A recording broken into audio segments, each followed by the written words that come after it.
Okay, everybody, give me a thumbs up in the chat if you can hear me loud and clear.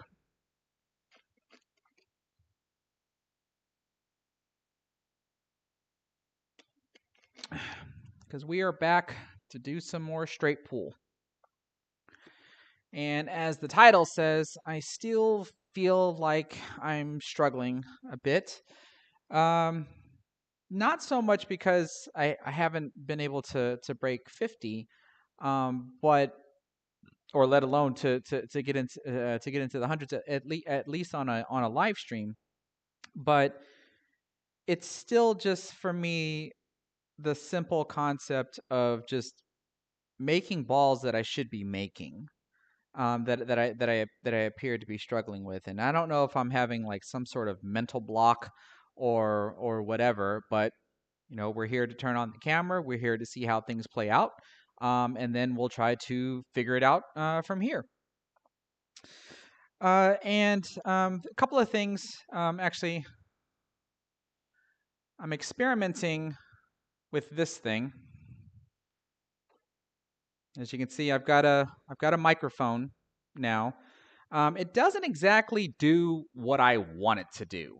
In regards that it will not allow me to walk around the table and you can actually hear my voice good enough, but it at least picks up the sounds of the balls really well, like the table sounds. You can hear me hitting the cue ball, you can hear the ball, and there's not really an echo. But unless I'm standing right next to the microphone, it doesn't really pick my vocals up. So I'm trying to figure out how to uh, resolve that. The next business is going to be to try to get the microphone a little bit closer, to probably try to suspend it from the ceiling and see how the vocals are going to be. And there's still the possibility that I'm going to pick up at least another microphone, possibly. But what it does allow me to do, which I'm probably going to start doing a little bit more often. I think my live streams are going to get less frequent. I'm probably going to go back to doing them about once a week, like I did in the past. So that way I can focus more on recorded content as well. Don't get me wrong, I enjoy doing all the live streams, and I actually enjoy allowing y'all see me struggle. So that way, hopefully, you can eventually see me overcome. Like that's the general idea. And plus, we just have a good time doing all this stuff. But since this microphone doesn't pick up my vocals very well, but it picks up the table sounds. That means I can do like a recording without wearing any gear and just focus on shooting. And then if I record all that information, then I can just do voiceover after that, or I can, I'll put myself in the lower right hand corner, um, and then possibly and then do some commentary as to whatever it was that I was doing.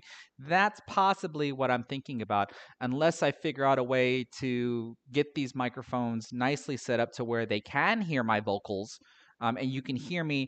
It doesn't have to be as clean as you hear from this microphone, but you definitely at least need to be able to hear me at the very least.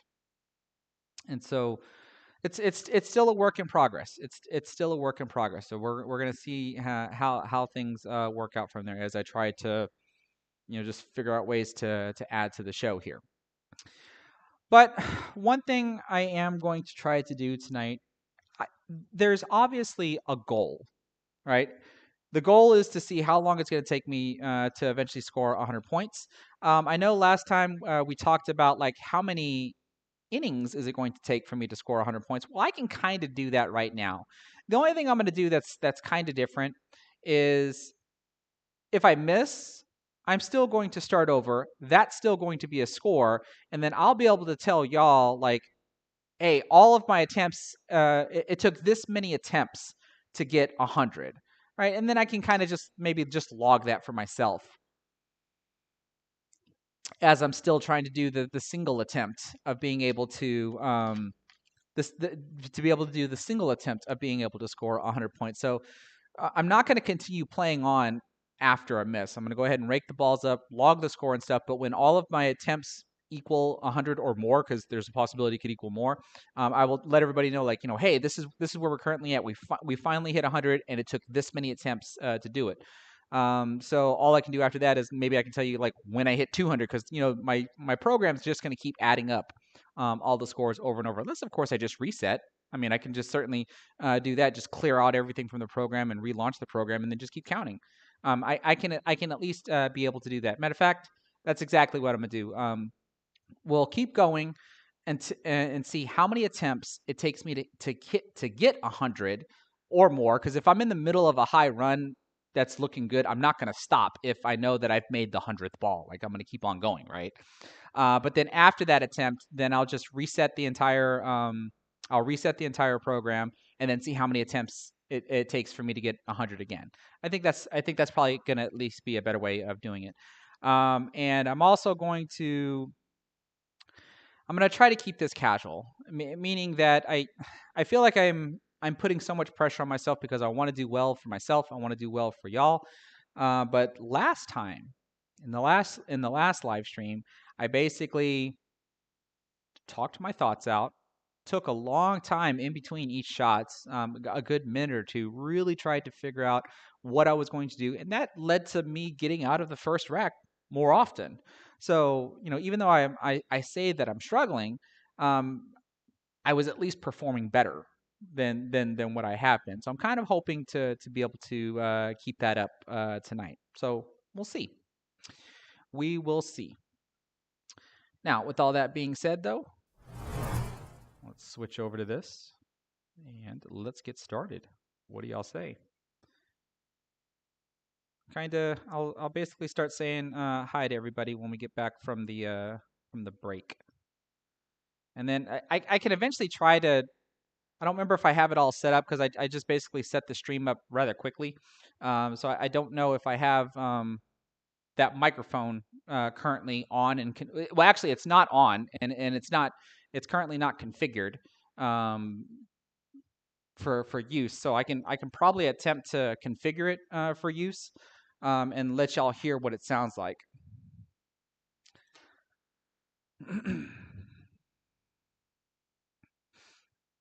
All right, standard break. This is the break that I've been doing more often now to try to start the racks.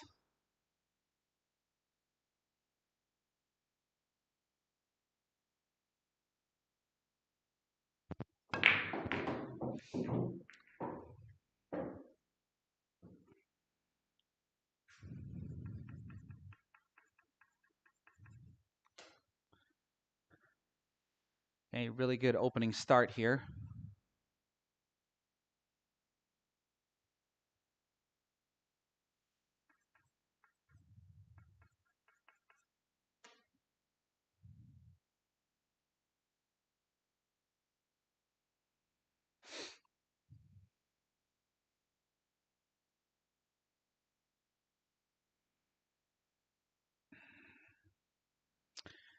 Really trying to understand what my approach is going to be. I have the 13 ball as a really good break ball. The 5 ball probably being a decent key ball to get to the 13 ball. And everything's fairly nice out in the open. 14 ball blocks the 12, but I can shoot the 12 all the way up here. That might be an alternative that I do instead of trying to figure out how to get the 14 out of the way, because that's a thin cut shot to go through the window. And then I got to get this 2 ball out of the way, which freely goes to that pocket. So that way the 11 ball can go over here, and then that'll free up the 13 ball. I mean, the 11 ball can even go in the side pocket.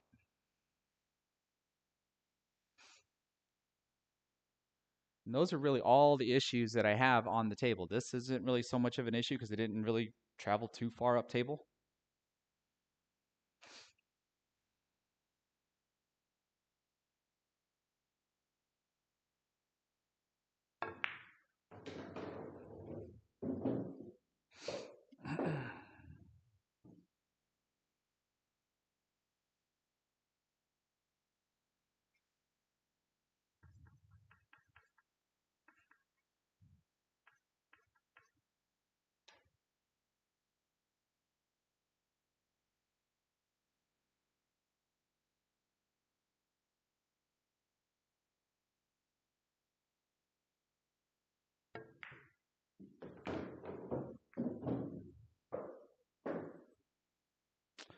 Okay, well I freed the 11, but then now the 2 is kind of in trouble.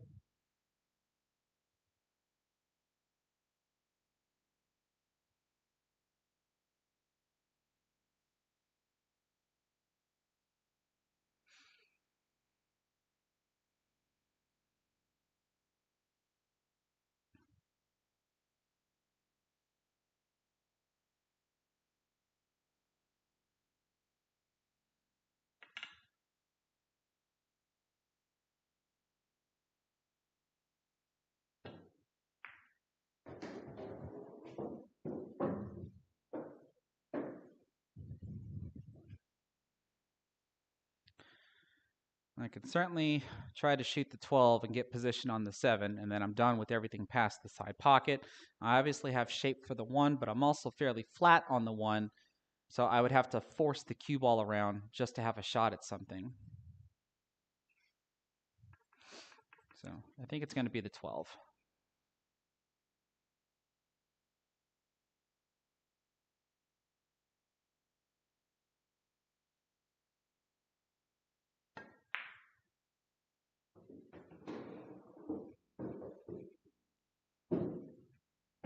Okay, actually could have rolled up just a little bit higher. I still have a shot though.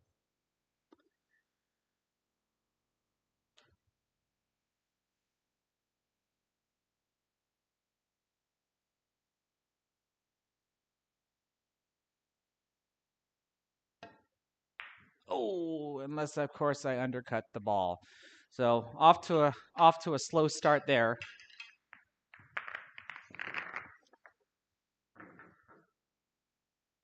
So the first rack's going to be a 5 with 95 to go.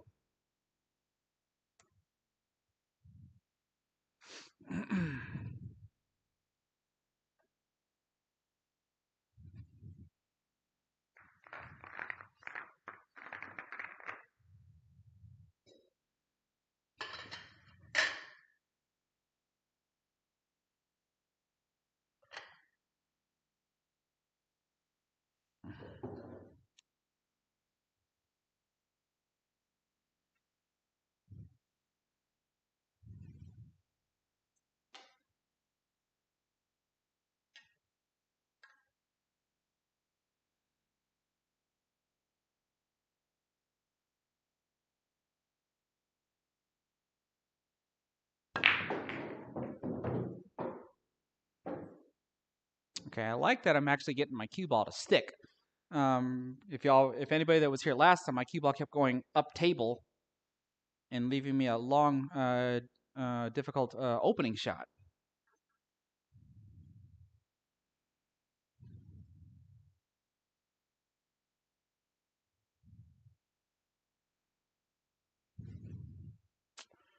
Hmm.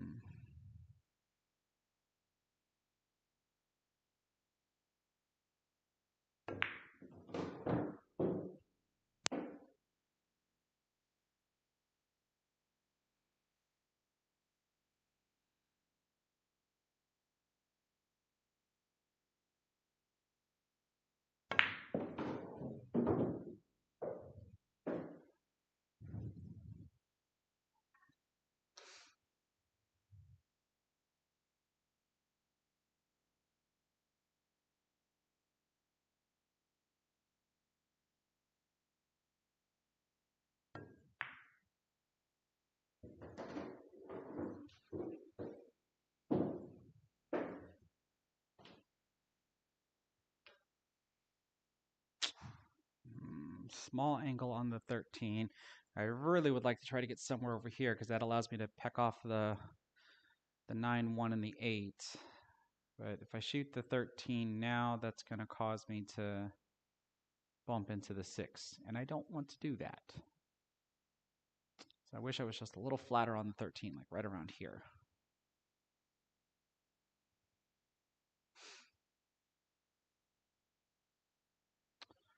So what's the alternative? Do I get... Well, I can try to get position on the 15, and that if I mess up, I have shape on the 4, maybe shape on the 2. That's where the cue ball is going anyway. Let's go ahead and do that, or try to do that.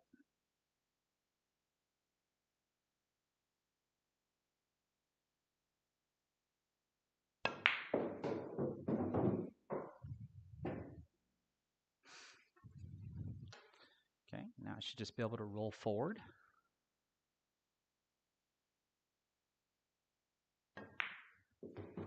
Bump off the side rail there.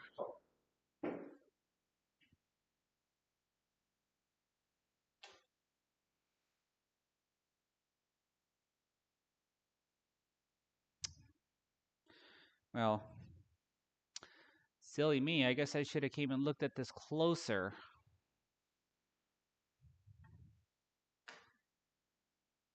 Play the 8-ball.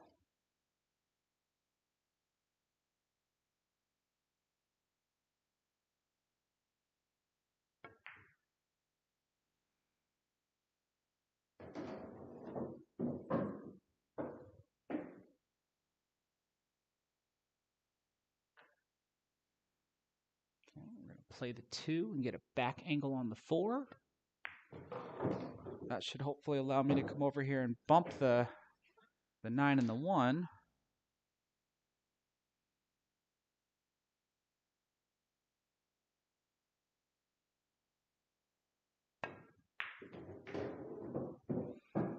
All right. Now everything's nicely out in the open.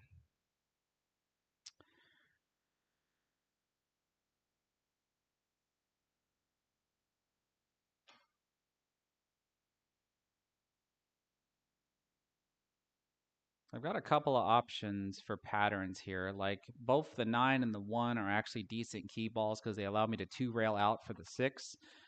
The 14 is also a key ball, which means I'd want to save the 5 ball to get on the 14 to get onto the 6. I've got a couple of ways I can actually do this. I guess it really depends on the shape that I'm going to get here with this 3 ball.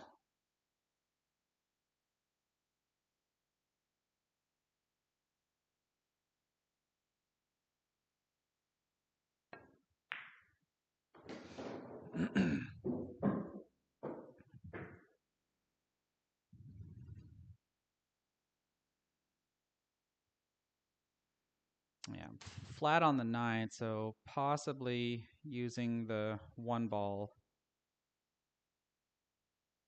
as a key. Well, do I want to get short side on the 1 ball? Of course I can shoot it now, but that's a thin cut. What do I want to do? Probably means I should go up here for the 14 and still use one of these 2 as a key ball to get on the 6. Yeah. Well, if I play a stop shot, what does that do? It gives me shape on the 5 with a cut. I don't want to move my cue ball a whole lot, so I think this is right.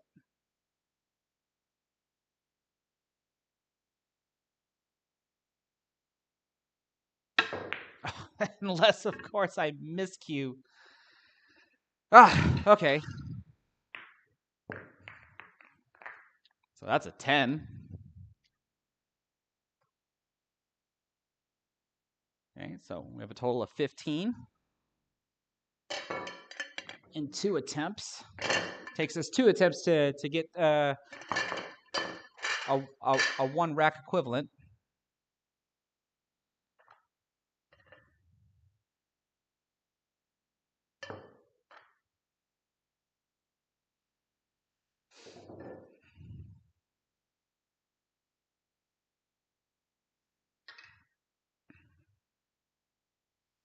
Oh, let's get that miscue off the ball.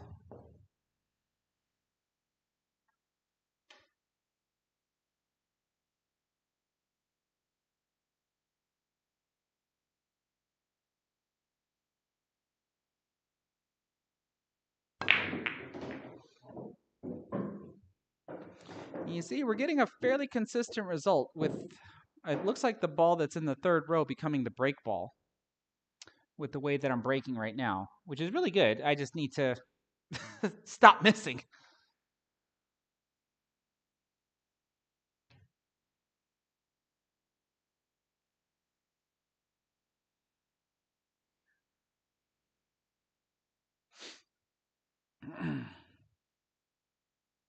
It might be okay if I can just stop missing.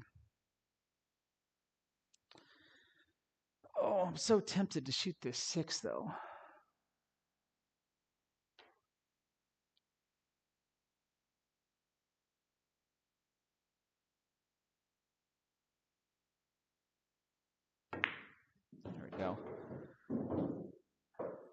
I just got to get the 5. Getting the 5 is going to be tough, though, because both of these balls need to move so I can shoot it over there. I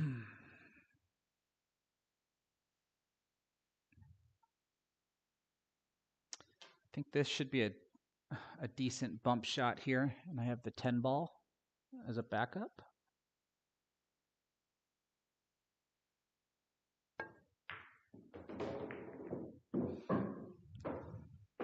Well, it makes the combo easier now, and I don't have to worry about trying to actually play position on a ball. So I think that's what I'm gonna set up for, is the combo now.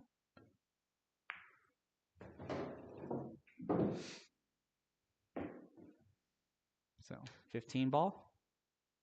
We got to get the cue ball out now because I didn't kind of back cutting or cutting the 11 to back cut the 15.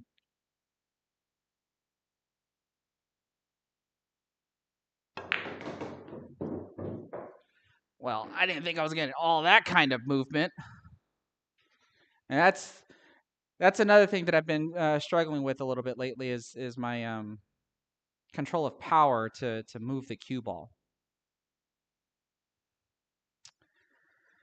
Okay, well, we have the 8 ball as a potential break ball as well, in case something goes wrong with the 4 ball. If I shoot the 11 ball, I can't really get position on anything.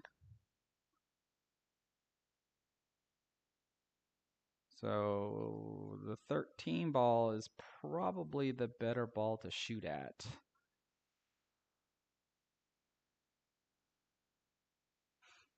I think I have some backup options.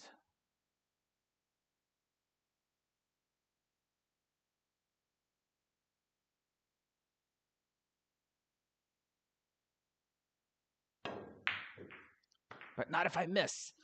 And these are the struggles that I'm talking about. These little struggles right here.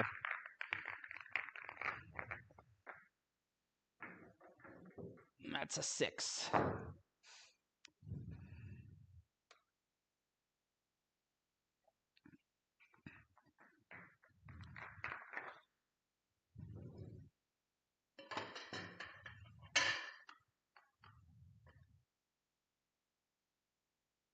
And some of these struggles have actually been coming into play for like my 8 ball games and my 9 ball games as well. I definitely need to try to get a handle on this.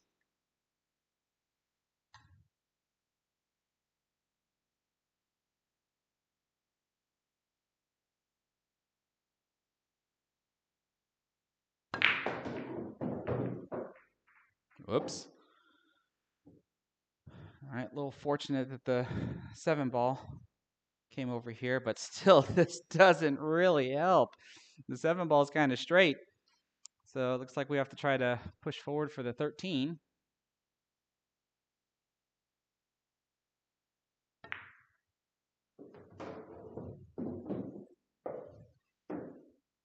That didn't really do much for me. 13 in the corner.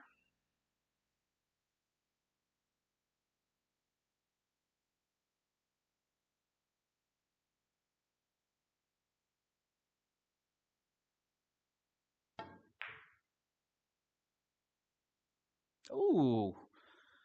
I thought I made that.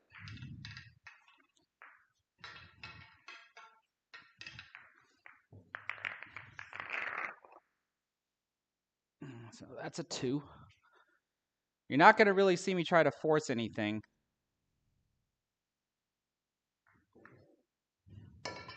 At least not tonight. Definitely want to try to stay within the realms of shooting with finesse.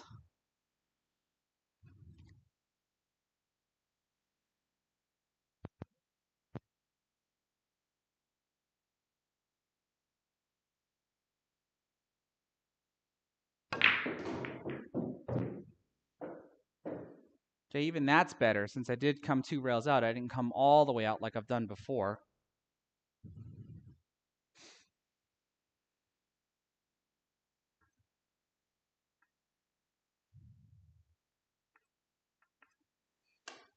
Go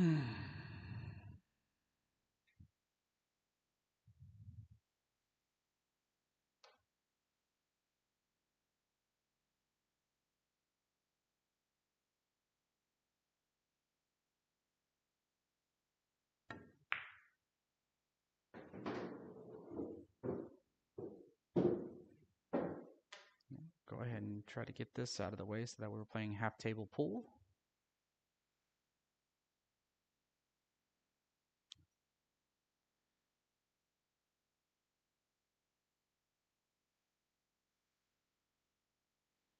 Looks like we're getting position on the 2.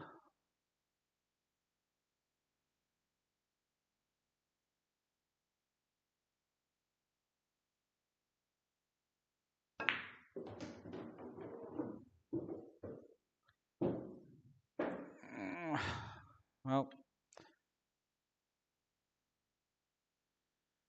let's not play a combo because we don't have to. Let's play the 4-ball. Hit that one just a little too hard.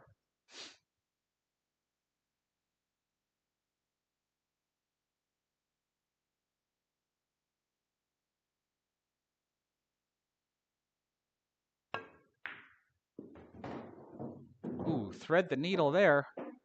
I don't want to bump the 8-ball, that's for sure.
Felt like I hit that one a little timid.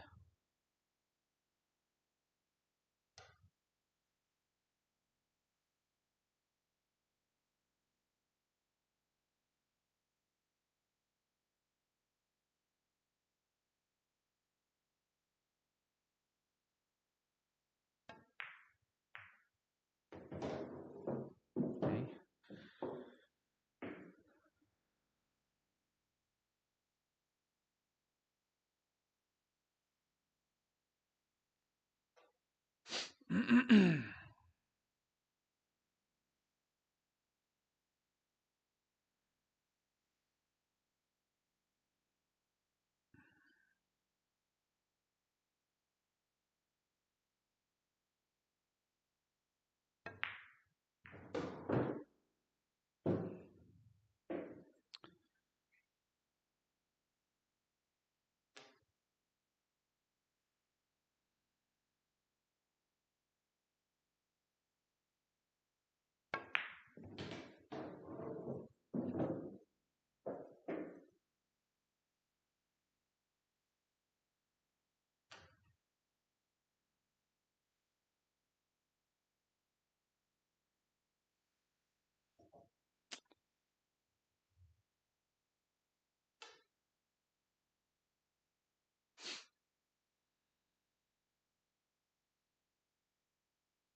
That's what I was afraid of.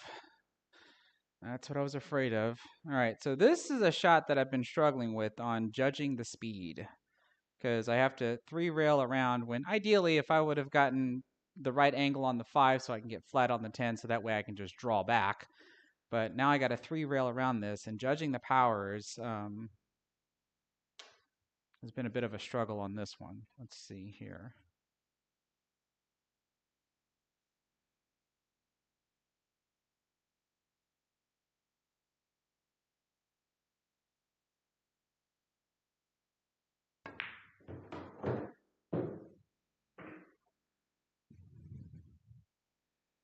All right, I'm on the outside of the parallel line, but hey, that's the second rack. So I have to hit this one firm,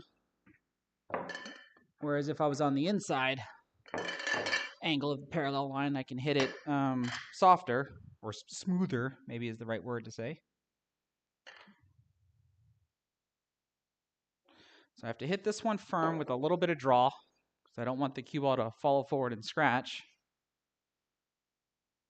Let's see, did the score log correctly? It did. Okay.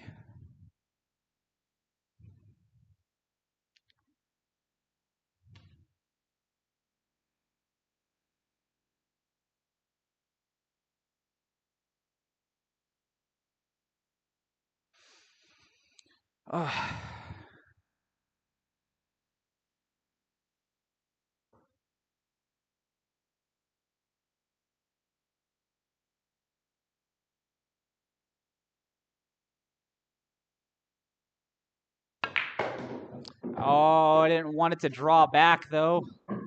But we made the ball and we're still at the table. We got a couple of balls out in the open, so let's be happy about that. Kind of wanted to hit the rack and come over to the side rail and then come back out. Okay. So pretty far away from the 6, which means I'm probably not going to be able to hold position down there. I probably should try to get position on the 1 or the 4 unless I'm going to slide over and hit the 14. That's going to hold my cue ball there. If I try to just hit this with some topspin, it looks like I might run into the 7. Maybe I can bump into the 12, 13, and 9.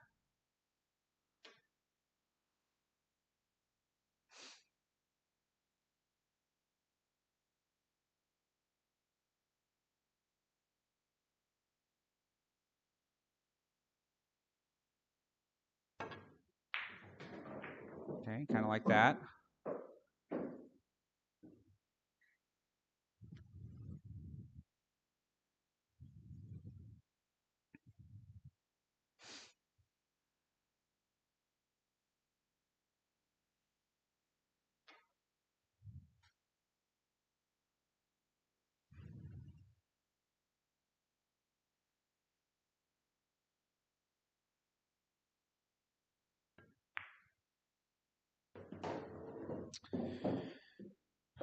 Now the question is going to become, do I bother trying to break that open or just get position on another ball? Just keep going. I think just getting position on another ball to keep going is probably the smarter answer.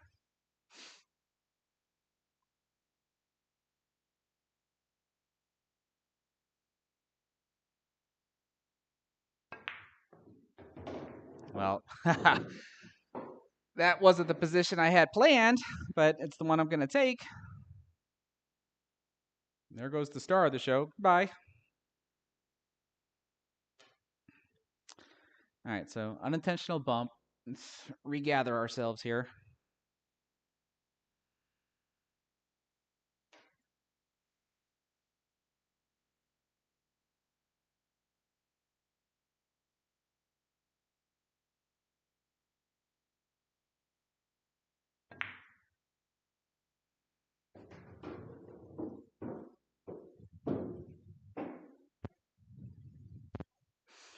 Okay, I have an opportunity to open up the 3, 5, and the 15. Question is, I have to make sure that I have a shot, like maybe the 1 ball. Like if I run flat into the 3 ball, and actually if I run flat into the 3 ball, it looks like I will miss the 15.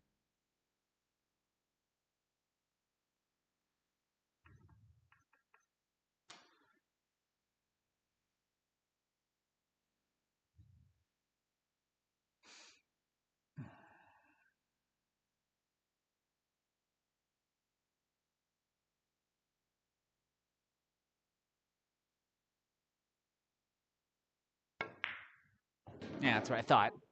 Missed the 15 altogether. Or it looks like I grazed it because now they're closer together. But I do have a shot on the 1, which is what I was hoping for.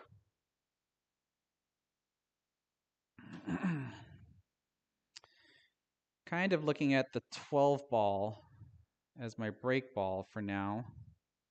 But now this is a priority.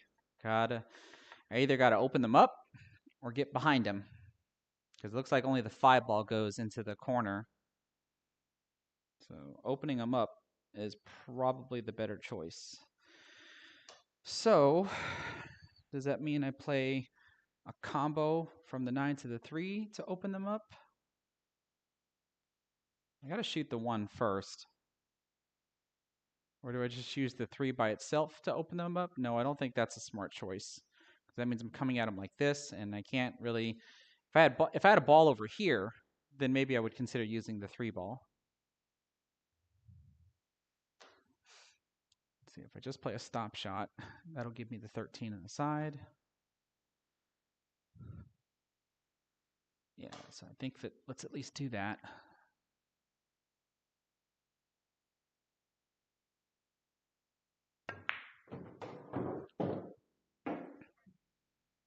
Actually, I have a decent angle here to run right into them, and the 3 balls the back. This is what I meant by having like the correct insurance balls, using the correct shot to break them apart. So let's see here. Just want to gently bump them apart. Kind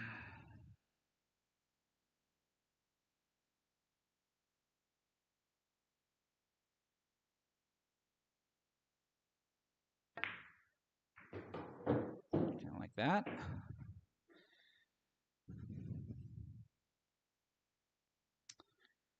All right, so that definitely means I'm shooting the 3 ball now.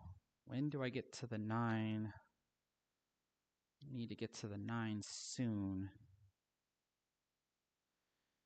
Don't necessarily want to play a back cut on the 15 because that runs me into the 5. Do I want to try to get position on the 9 now? Just do a power draw and have the 4 as a backup. The 4 is really my big key ball for the 12. Yeah, I think we're going to try this anyway.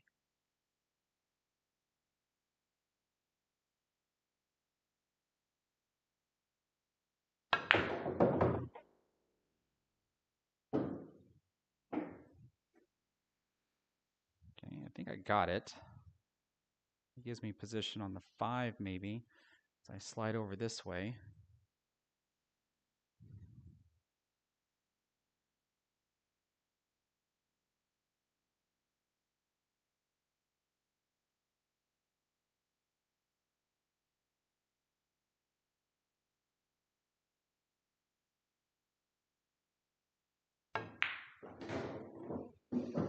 Don't bridge over the 4. Oh, that hurts.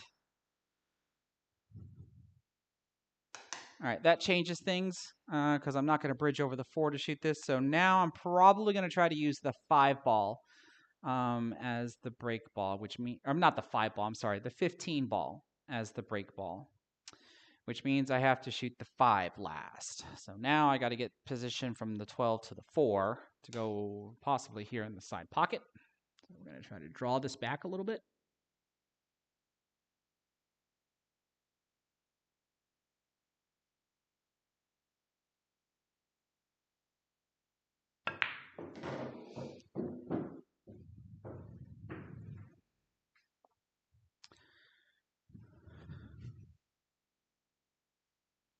I don't think I drew it enough. Let's see if we can make this work, because I got to get really close to that side pocket.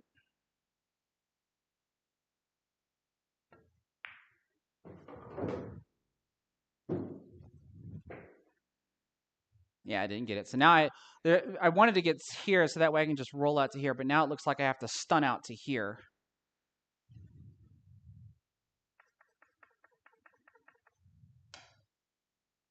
Let's see here.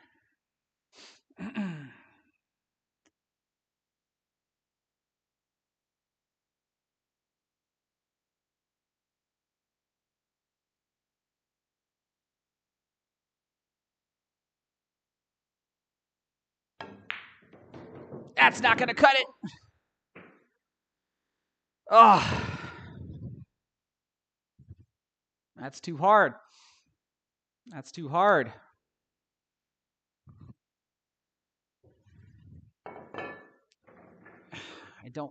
I think I'm blocked. I don't know if the corner ball is going to, I'm pretty sure the corner ball is going to block me when I put these in place.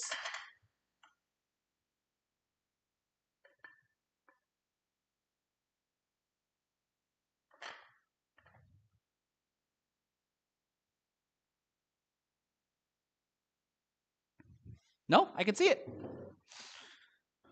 Well, I think I can. I think I can see it. So that means I definitely need to make sure I hit the 5 and the 8 if this is true. Ooh, that's really close. That's really, really close.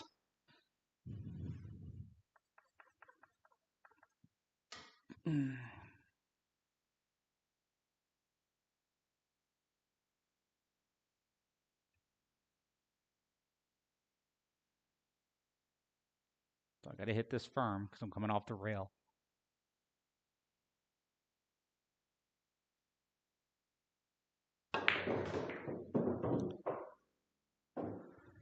All right, well, that gets us into the third rack.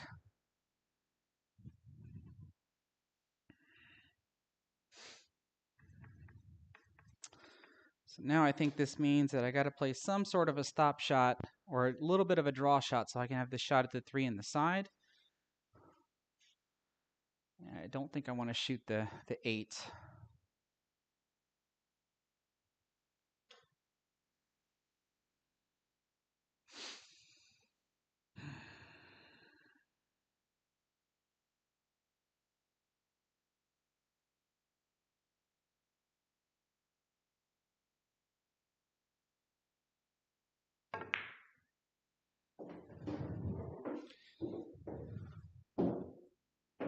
All right.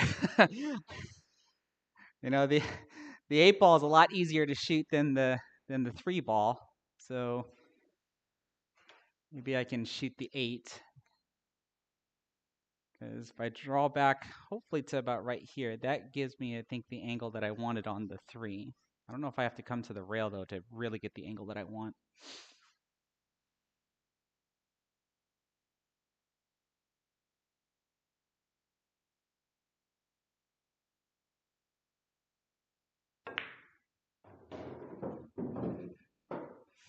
Oh, because that got me flat. Okay. Well, it doesn't matter. We're still at the table. That's all that matters. So now I got to look at the 12. And actually, before I start doing that, let me start studying the cluster here to see if there's a dead ball somewhere in here. Which it doesn't look like it. So now I got to make sure I get a decent angle on the 12, which I could follow forward, hopefully to about right here or so.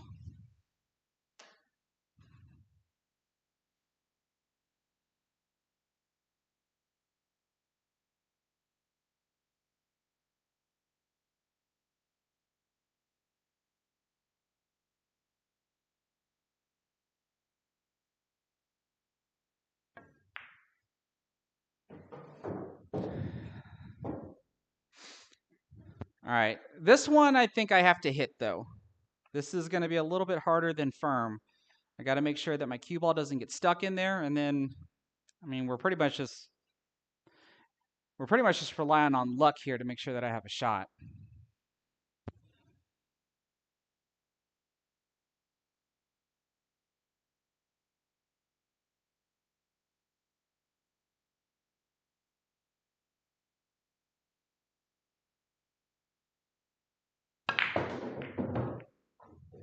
Don't get unlucky. Whew. Okay.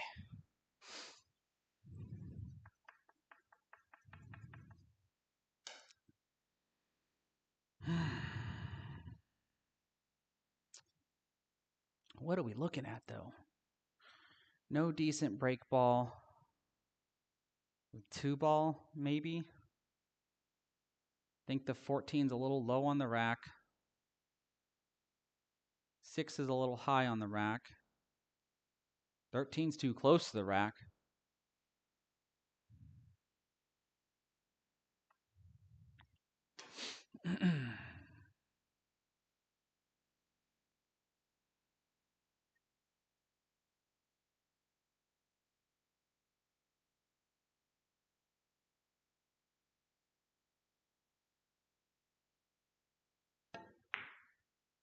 Oh, it's flattening out.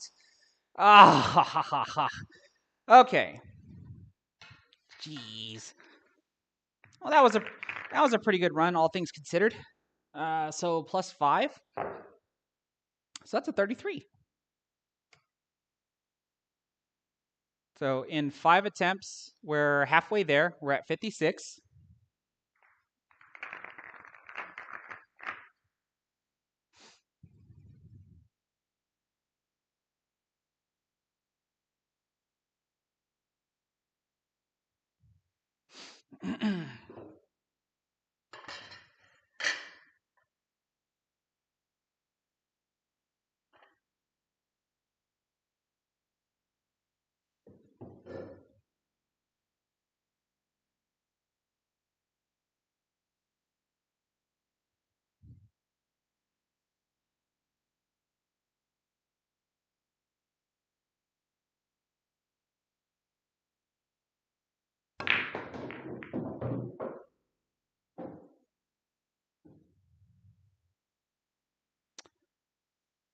Ouch.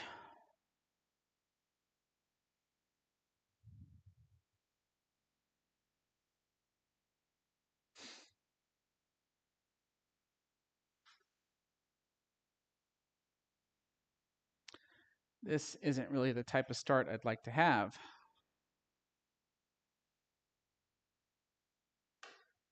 Let's try to cut the 10.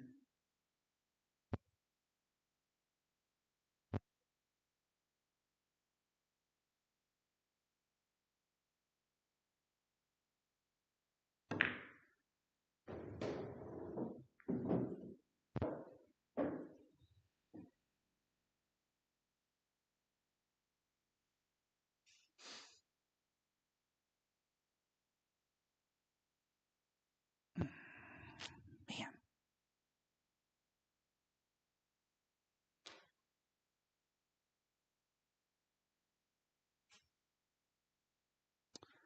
I guess let's try to combo the 2.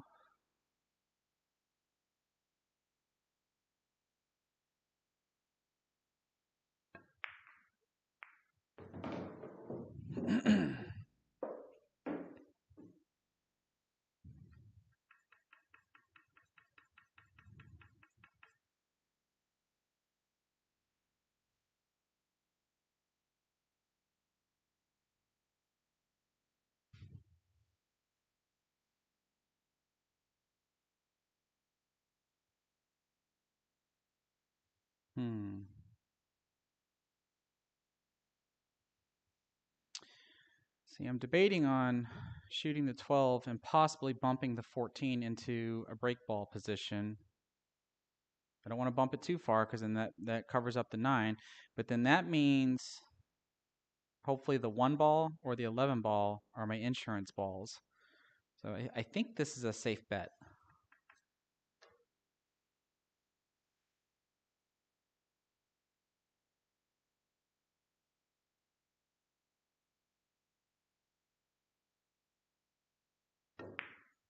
Oh, never mind. Didn't control the cue ball well enough for that. At least I was right about the 1 ball being my insurance ball. So now I gotta put some focus on this now. I mean, the 14 ball at least goes by itself. What do I want to do?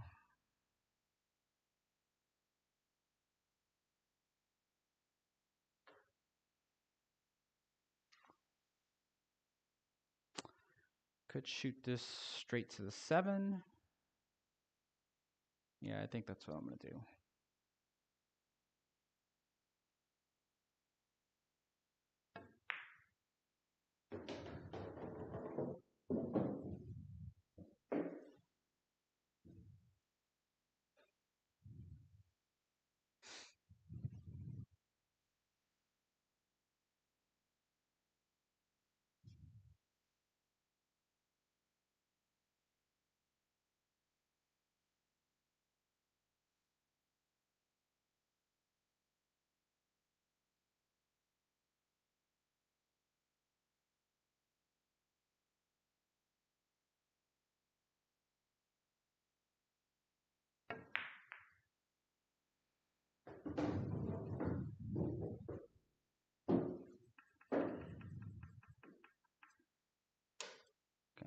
14.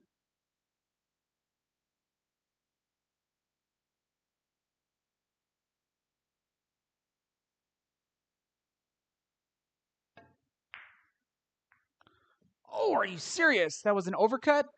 Man.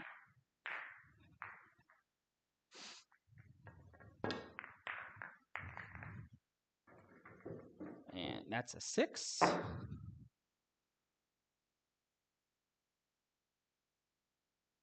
Okay, 62.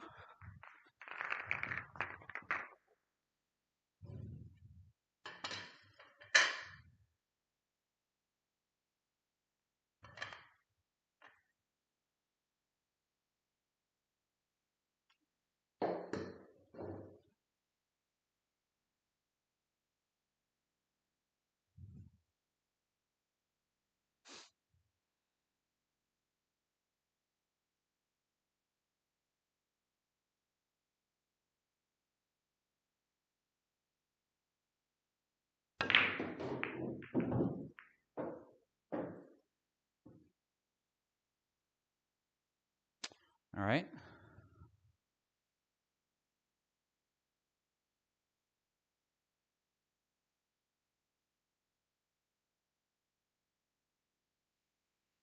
Let's go ahead and take care of that 12 ball.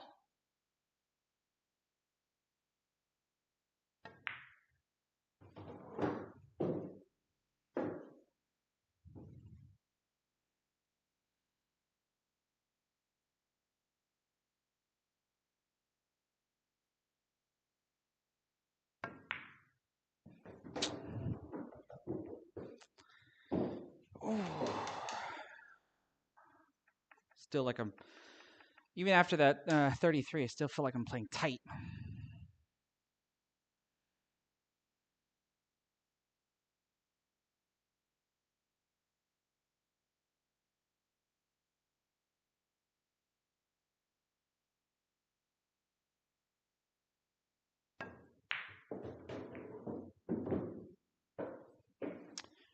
Oh, all right, that's a lucky leave.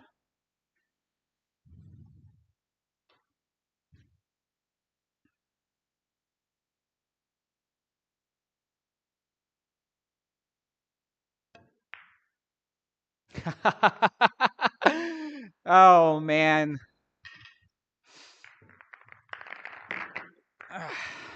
That hurts. 4.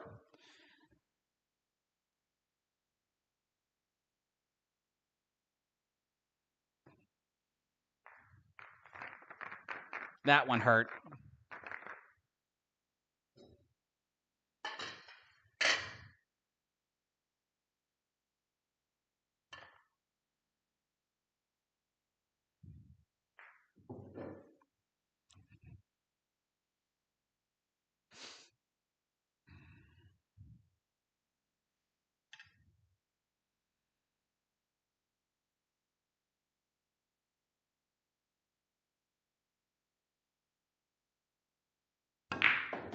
Oh, this is what I don't want. Especially if I scratch. That's what I don't want, is for my cue ball to come all the way up here. This makes for a rough start, even with this one ball being here.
Oh.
Still rolled a little too far.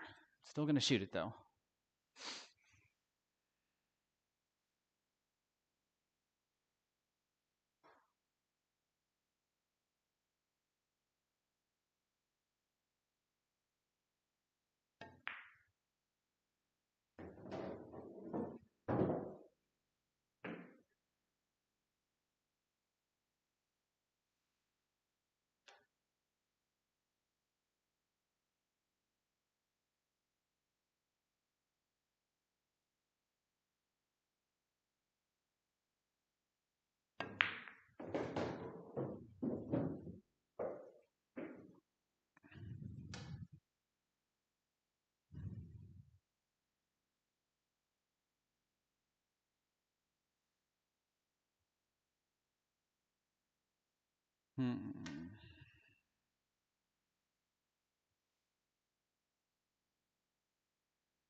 Right there. Whew.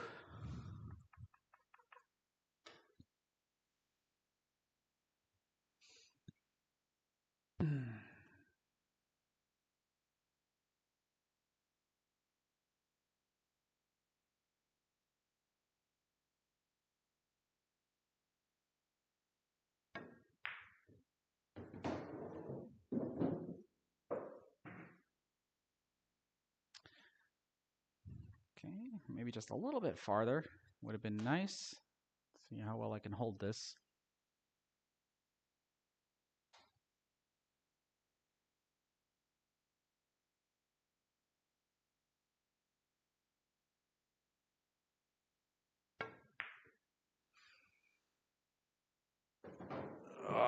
Just outside the parallel. So this is gonna be a firm hit.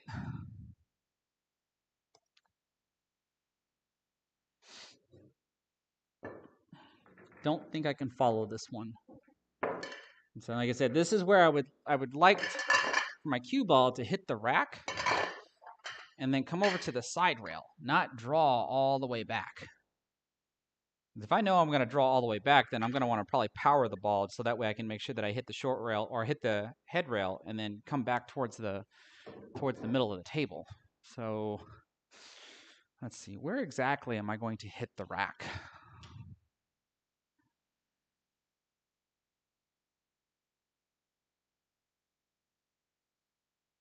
So it looks like I'm going to be hitting the top portion of the 12. So I can try to maybe stun right into the 12 instead of drawing. I still got to hit this pretty firm. But wait, if I hit this firm, that means I'm probably going to hit the 14 instead. So maybe instead of drawing, this is a stun shot.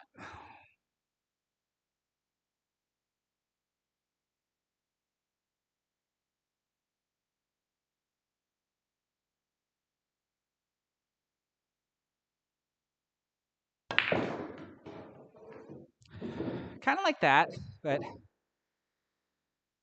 kind of like that. Didn't really give me much, but another break ball. So this is where I'm like, okay, how do I hit this one, and what is going to be my next shot?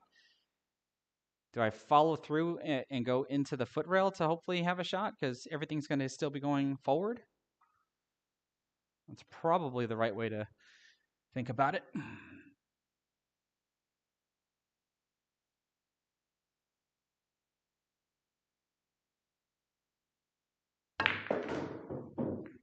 All right, I should hope to have a shot somewhere. There we go.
Mm.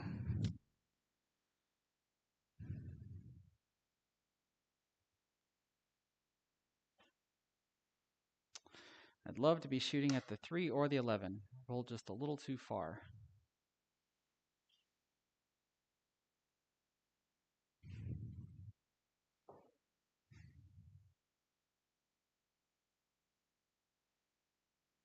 So it looks like I have no choice but to take the 10.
Didn't really want this, but I'm going to take it, obviously. I was hoping to get on above it, not run into it. Now I feel like I'm... If I got above it, that way I can get position on the 6. So now from here, this looks like I have to get position on the 7. And either play the combo or get perfect on the 9 here.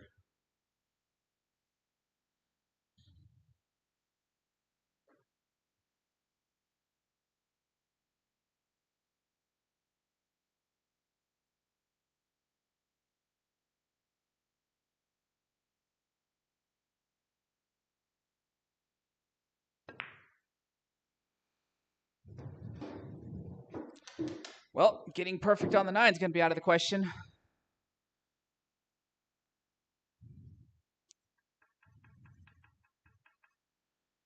Oh, man, what am I? Do I shoot the 9? Is that the better choice? Because I don't see that it's worth the risk trying to perfectly bump into the 6.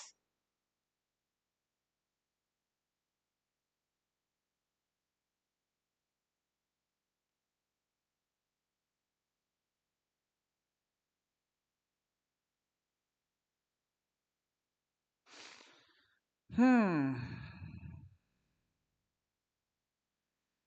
that 9 is such a difficult shot, though. Of course, if I bump into the 6 the wrong way, then the 11 ball being an insurance ball is low. Man, all right.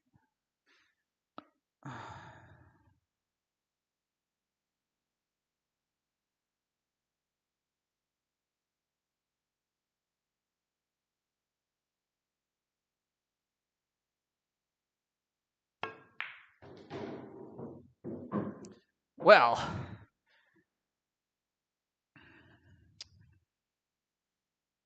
this is going to be fun.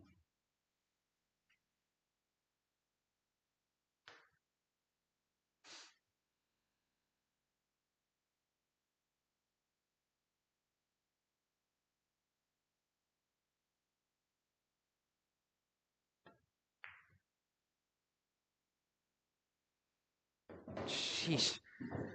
I really hate shooting a shot like that. I mean, I like playing, soft strokes, but not that soft.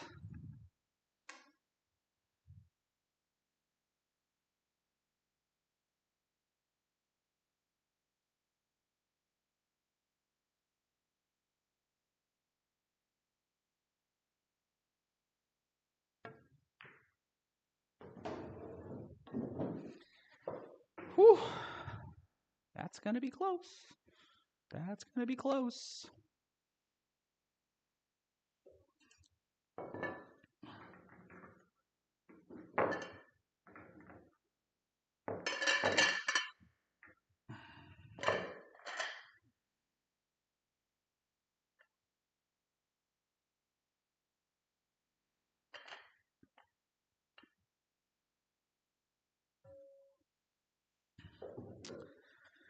All right. So it looks like I'm going to be running right into the... Yeah, right flat into the 13.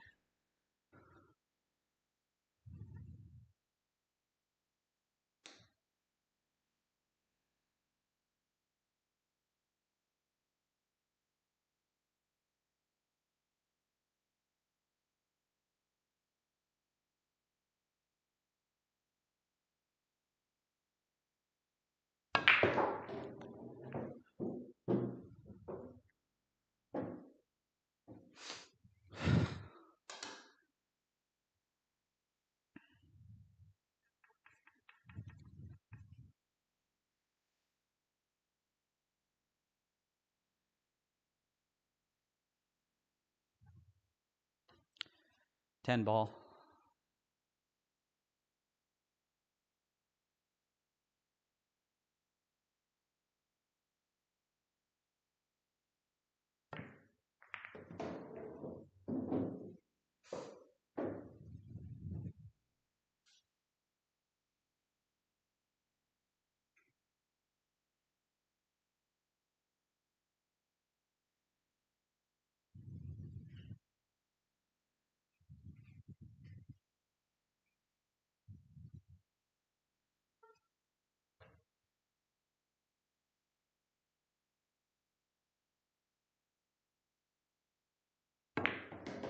Oh, I'll bump into the 13.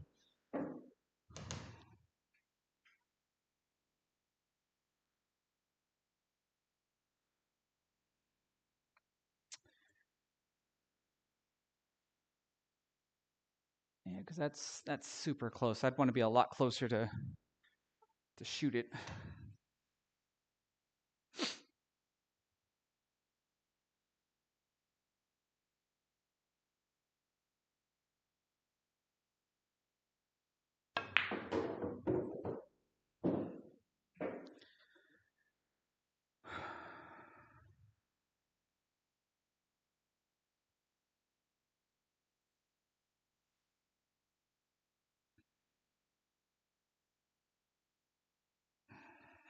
Man.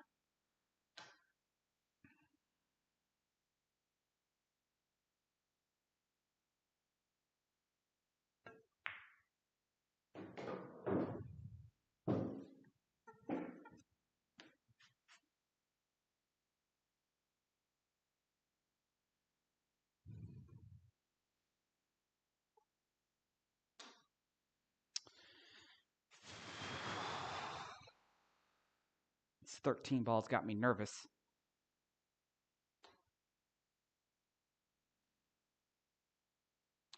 Well, what about if I shoot the 6 instead? Except now I don't think I'm at the right angle to shoot the 6.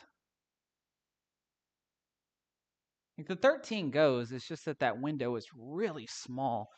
Maybe I should use the 13 ball as a break ball instead of the 6. I mean, the 6 ball is a better ball in my opinion, but let's change it up.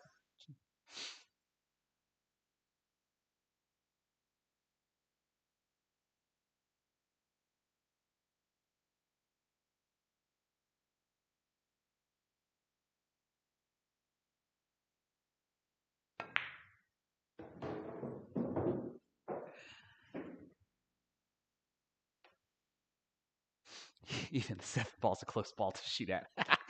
All right.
I actually don't know how I feel about that. Mm.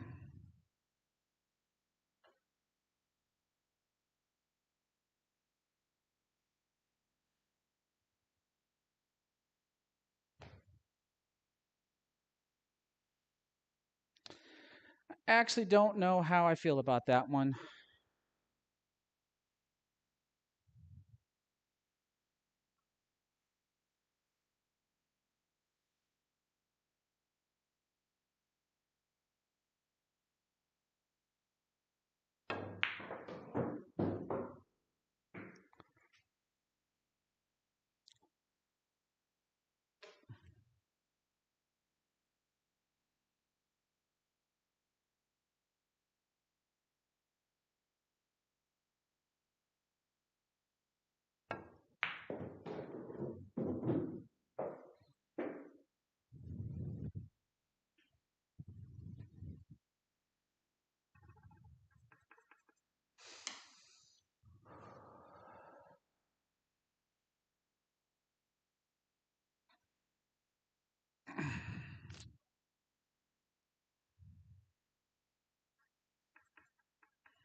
All right, there's no way for me to shoot this 3-ball and hold for the 13.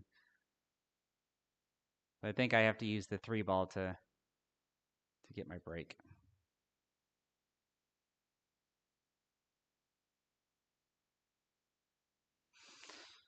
All right.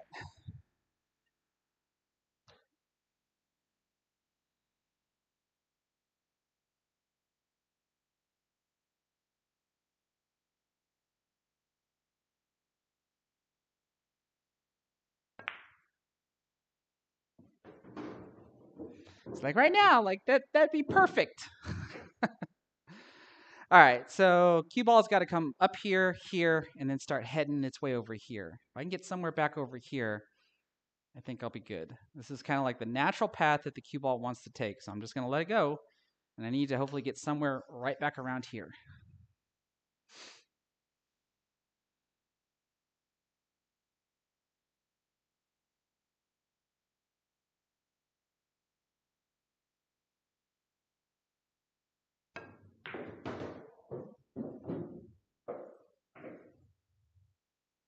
And if I just hit it a little bit harder, just a little bit harder, is man, that's ooh.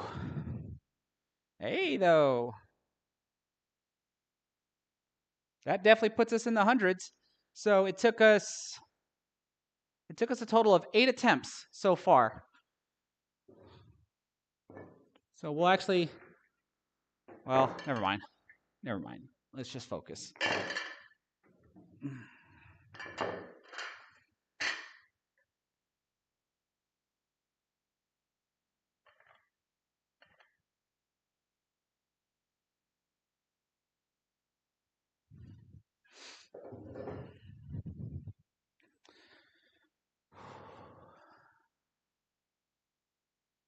Okay, I definitely think I'm hitting the I'm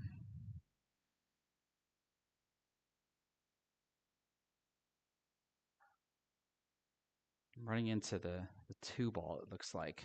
And I gotta hit this firm too. Actually, I probably gotta hit this hard, which I don't want to do.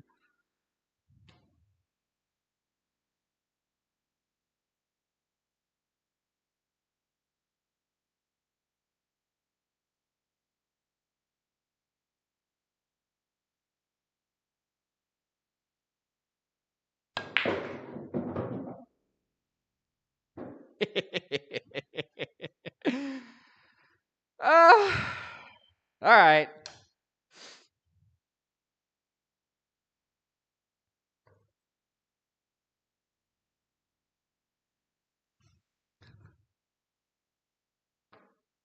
What do y'all think? I couldn't dare try to hit that one any harder. You know what I mean? Like, oh boy. Tell you what.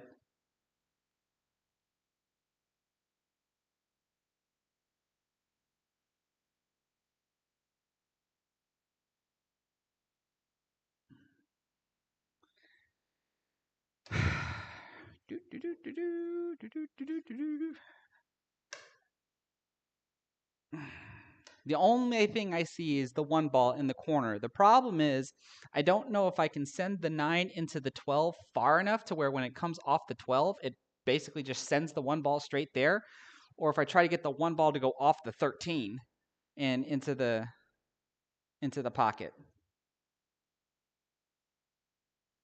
Besides that, I don't see anything else. I mean, what is this combo on the 14 is too sharp. I would cut the 14 like straight over there. I'd have to jack up and worry about scratching.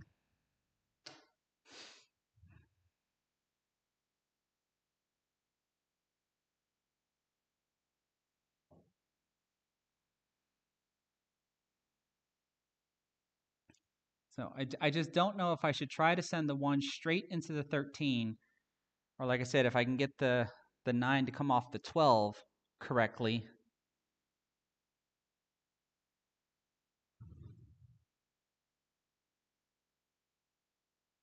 Hell, even the 13 might go. The 13 and the 1 look like they're going to go in this direction, because what happens is the 9 hits the 12.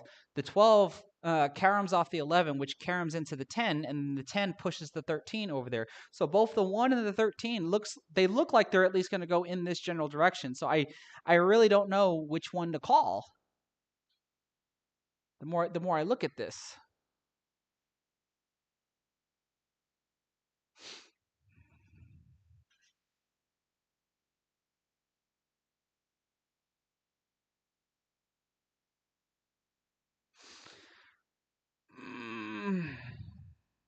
Goodness gracious.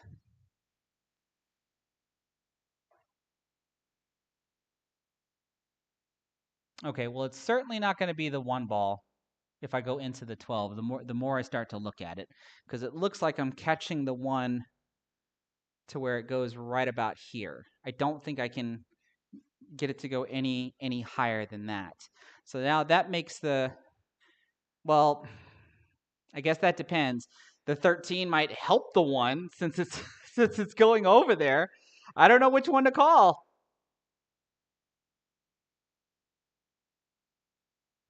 I really don't know which one to call.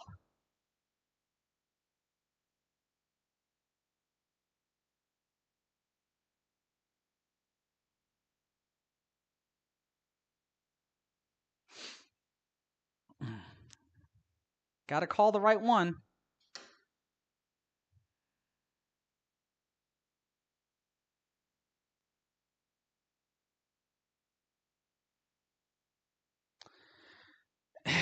And I'm going to make it the 13. 13 balls the call.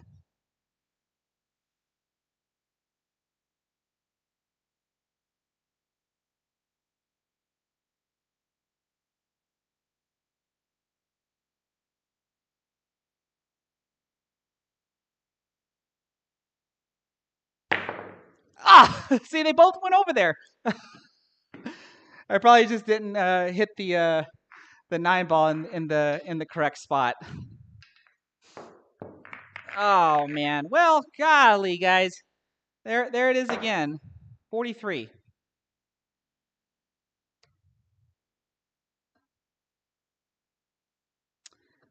So we are going to take a break on that one because we've hit over 100.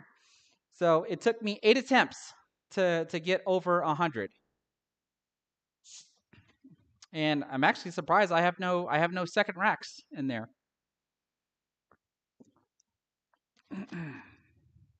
So this is actually pretty good. All right, so let's see what I can do here. I want to see if I can turn on. Let me make sure that the other microphone is set up, so that way you guys can hear the difference. All right, so it looks like that other microphone is at least plugged up.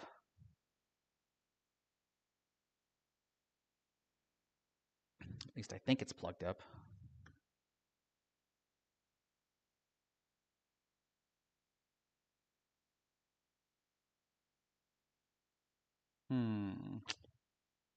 Maybe it's not plugged up. Do I have to?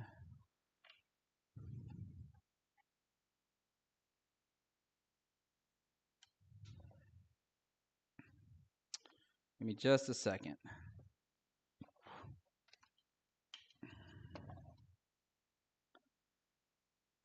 I gotta really reorganize this desk. Okay, so this microphone's gonna come off for a second while I try to get the other microphone hooked up. So give me 1 second.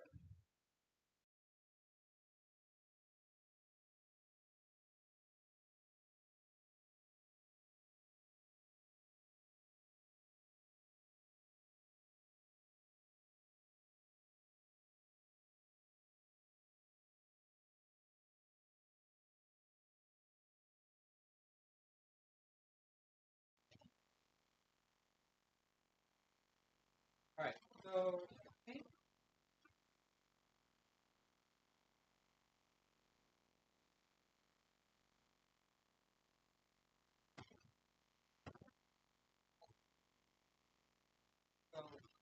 I think there we go. I think this microphone is working. How do I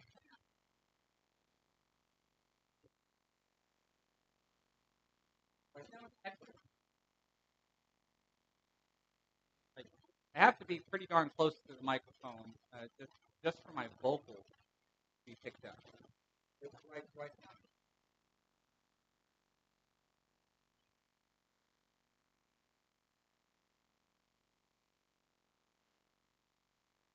I sound any better or worse than when I'm using this microphone? It should be this one.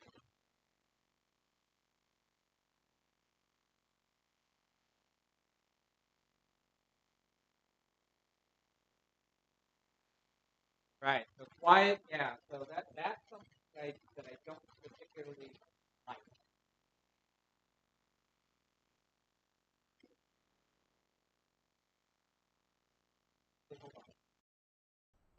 What about now? Does this sound any different, or does it sound the same?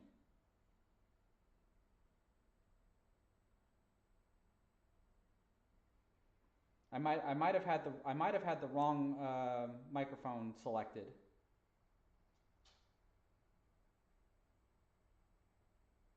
Yeah, so nowhere is clear unless I'm close to the microphone. So I kind of expect that. So now what I'm going to try to do for y'all is let me go. If I have this set up correctly, let me go hit some balls around.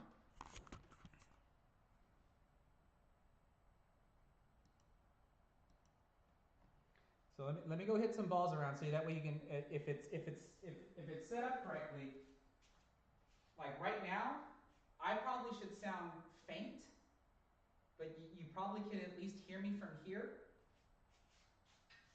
But if all my testing went correct,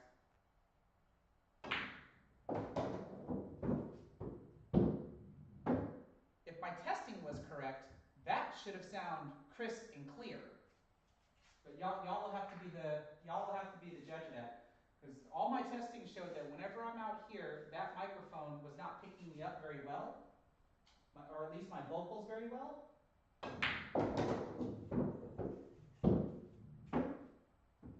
But at least it's picking up the balls like really clear. Like, does that appear to be true?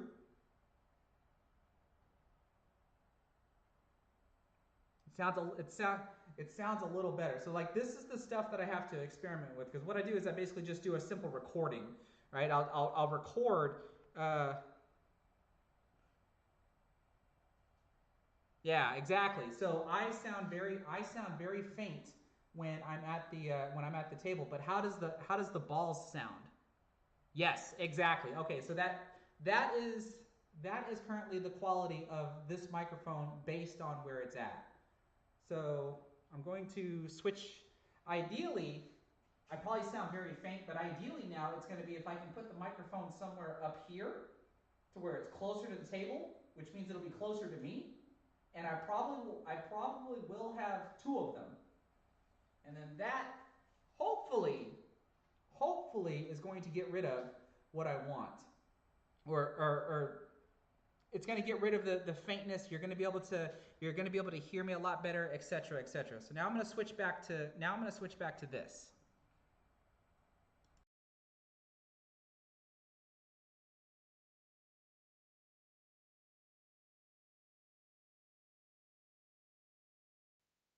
Okay, so now I should be back to being crystal clear again. I hope.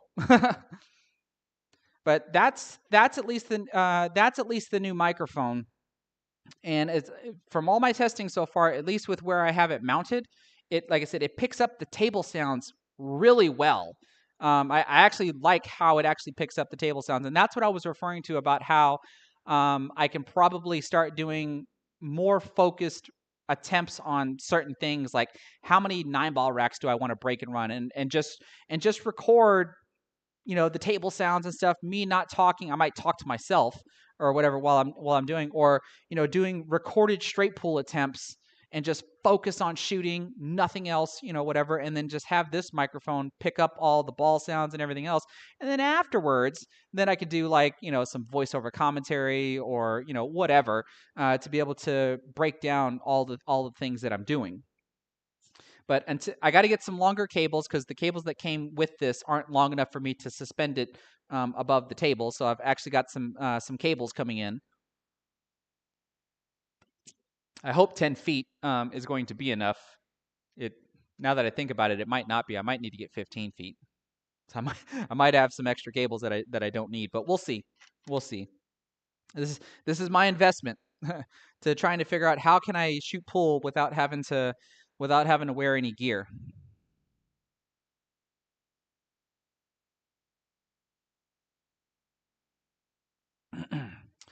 All right, so cool. Let's see, who do we got here?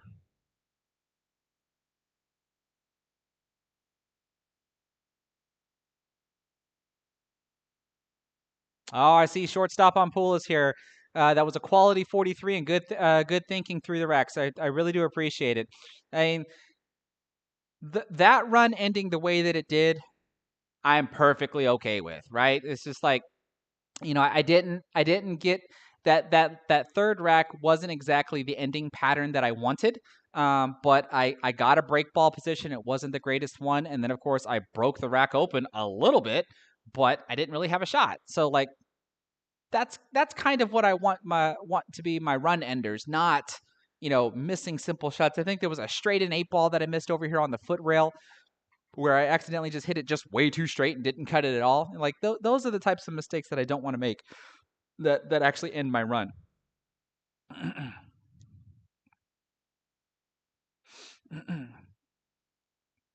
Oh, but in a couple of days, my new cables should be here. Actually, I think they should be here tomorrow. Um, so that's when I'm probably going to try to start experimenting with hanging the microphone up and stuff. And I can pretty much go ahead and say, like I said, I don't know when my next live stream is going to be. I want to get back more into doing my recorded content.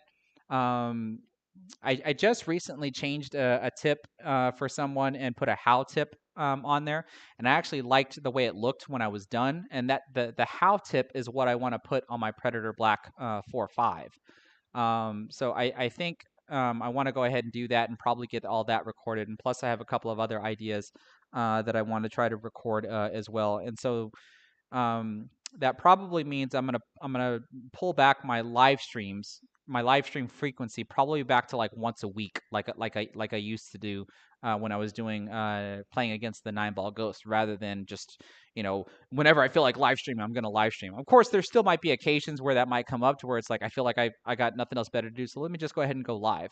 But I need to try to make sure that my channel starts to be a little bit more structured between recorded content and then live stream content. I enjoy live streaming. All of y'all enjoy my live streams and stuff, and so especially if I can keep this performance up, I think that's at least going to be the good part of it. I'm already happy that I got to the fourth rack, so that's a good thing. Um, let's just see if I can do it again. Get to the third and fourth rack more often, and then just kind of go from there.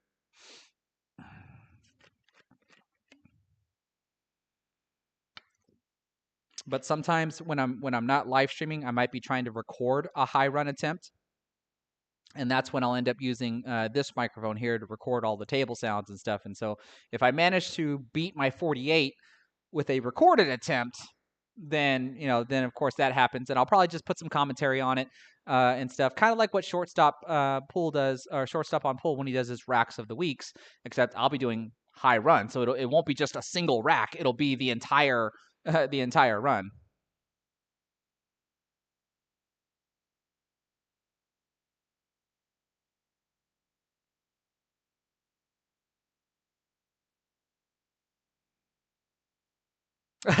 Dan Lipin, the Cyclop marketing team doesn't even exist anymore. Is it really without the?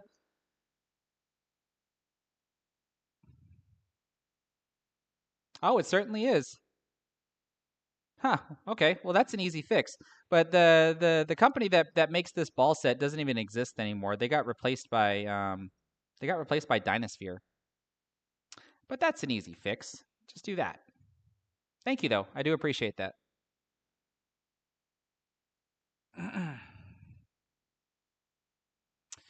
Justin Caraway, what are your thoughts on Muchis? Have you ever owned and played with one? Yes, many years ago. There's nothing wrong with them. You just got one secondhand through a trade in excellent shape, no more than a year or two old, and you're loving it. Well, that's all that really matters, right? I mean, asking for somebody else's approval is irrelevant if you already like it. What ends up happening throughout everybody's pool career is, as you have a cue in your hand, and you play and you love it and so on and so forth. But then over the course of time, you're going to meet some people who are like, you're going to see their cue and like, man, that's a good looking cue. Do you mind if I hit a couple of balls with it? And you hit some balls with it, and you're like, now you like this one better than the one that you have. Like, and so are you gonna like it enough to where you'll want to buy it? I mean, that's certainly a possibility. But if you can already declare that you love the cue that you have, there's really no reason to try to get justification from somebody else as to what do they think about it. Because I mean, Muchis are good cues. Muchis are, is it a red? Do you have a red dot shaft with it or a black dot shaft that came with it? Hey, what's going on, Bryant from Corner 4 Billiards? How you doing, man? Yeah, I still title my stream, still struggling, but I'm starting off pretty good. I already got a 33 and a 43 in my attempt so far. So far so good. I just want to hopefully be able to do that consistently. Matt George, how would you go about increasing the repeatability of the shooting stroke? You feel like you're inconsistent. Well, you'd have to be a little bit more detailed in your explanation. What is inconsistent? So like the first thing that comes to mind is slow down, right? Because I'm a huge advocate of like baby step approach on everything, especially when it comes to the game of pool. So if you're saying that you're inconsistent with your stroke, that seems to tell me that sometimes you stroke too fast, sometimes you stroke too slow, sometimes you stroke too soft, sometimes you stroke too hard. It's like there's no in between, right? So if you just slow it all down, right, your objective of building a consistent stroke is to hit the cue ball. That's all that really matters. Now, of course, the second objective would be making a ball, and then the third objective would be to get position. So as you're working on straightening your stroke, like if you were to try to do the shooting the width of the table to where you can shoot the cue ball into the side rail and have it come back and hit your tip, so that way you know that you're stroking straight, nice, smoothly, and slowly. And then you can gradually kind of speed up to see where your breaking point is, to where like you stroke so fast that you lose control, right? That you might put accidental side spin or whatever. And that probably should tell you that you probably shouldn't shoot that hard until you work on it more and more. But then when it comes to shooting a ball, the same concept would be that to start off very nice, very slow, and very soft. Shoot the ball, make sure that the ball's going to go in, and just see where the cue ball goes. You're more than likely not going to get positioned on another ball, especially if your other ball's at the other end of the table. But that's not what you're working on. You're working on trying to build this consistency, since you're declaring that you have no consistency. Because then when you're able to repeatedly shoot the same shot over and over again and produce the same results over and over again with the same speed, then you try to gradually increase the speed and see when do you start becoming inconsistent in your results. Again, due to accidental arm movements, to where you might put accidental side spin or whatever, and then of course you just might end up missing the ball. But over the course of time, it's almost like doing the Hamby approach, which is hit a million balls, because you start developing the muscle memory that you're going to want to be able to execute one shot to the next. That would probably be at least my advice on that. But now, let's get back to it.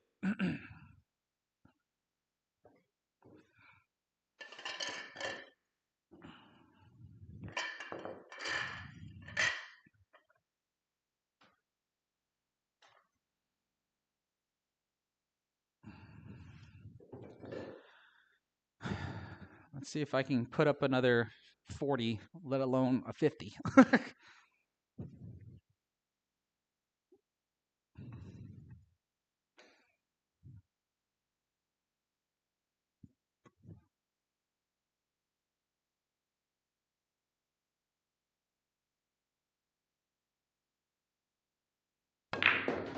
Oh, that was a close one. I've had that happen a couple of times where even if I put the top spin, I guess it's not enough top spin, and the cue ball hits the rack and still scratches into the corner pocket. That's happened to me on a couple of occasions. Ooh, this is a bit of a mess.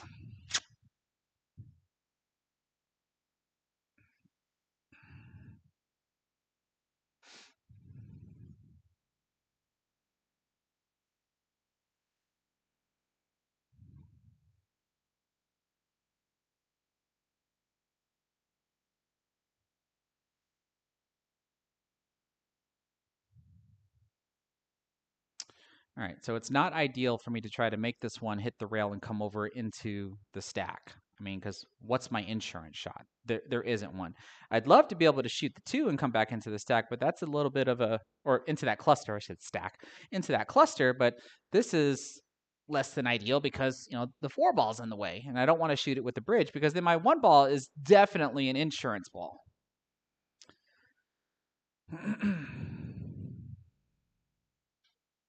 And I don't necessarily want to shoot the 1 and then shoot the 2 because I'd like the 2 ball to stay here for a possible insurance if I use any of these balls to try to open this up as well. I think I'm looking at that correctly.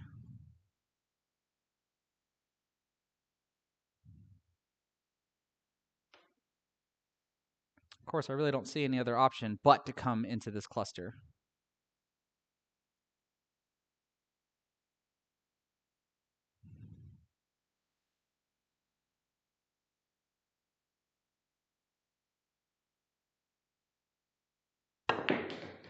Or just miss the cluster altogether.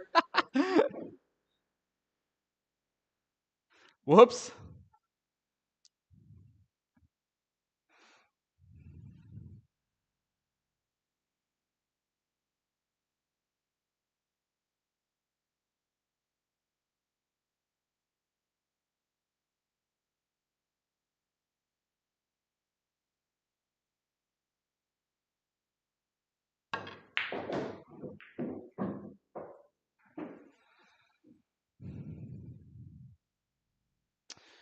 Maybe not the smartest decision in the world, but broke some stuff up.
I like that shot because it opened up the 3 as I try to leave my 14 ball as a break ball. But I didn't really want to bump into that 12.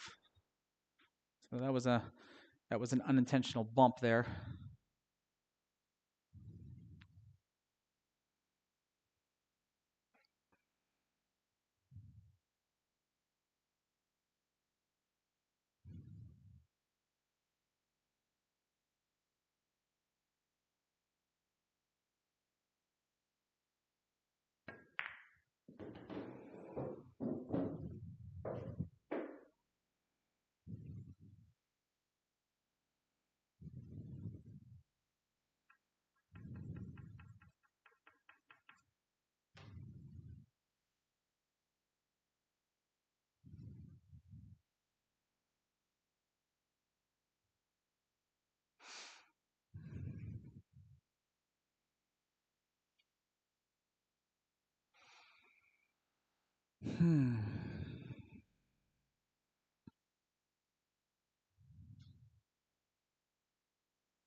Whoops.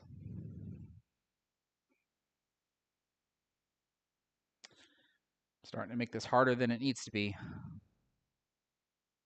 So maybe even keep trying to have the 3 or the 14 are probably looking at being break balls, but I gotta make sure I get there.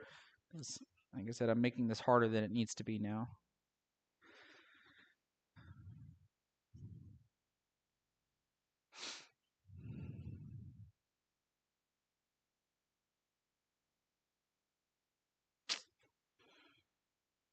Just not all too sure what to do here. None of these balls go here into the corner. Like I almost feel like shooting the 12 now because I'm in a position to do so. The 6 ball is a gimme.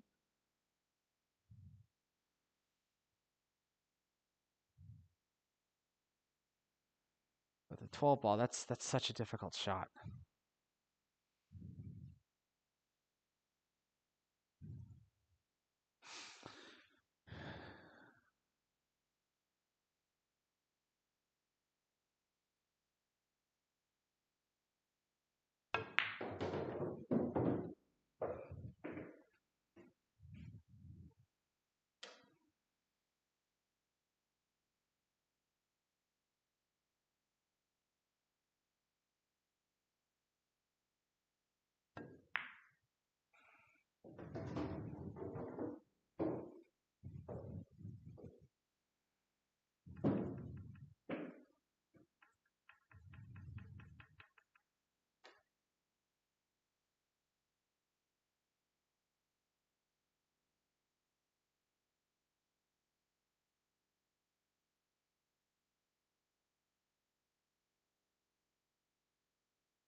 I only played it that way so that way I can guarantee myself a shot at the 12 rather than trying to stay underneath the side pocket. I should have hit it a little bit harder though, just so I can come out a little bit farther.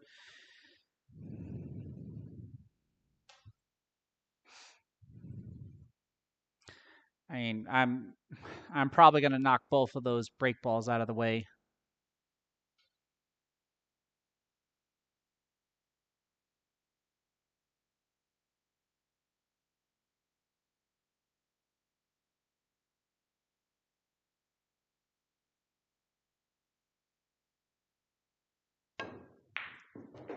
Oh, I only knocked one of them. Okay, whew.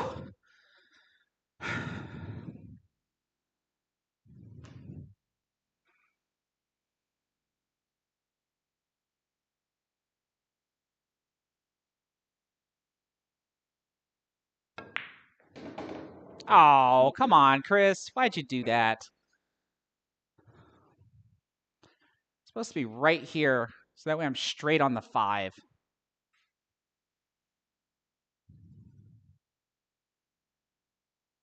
Now I have to bank this just to hold position. I should have just made the ball.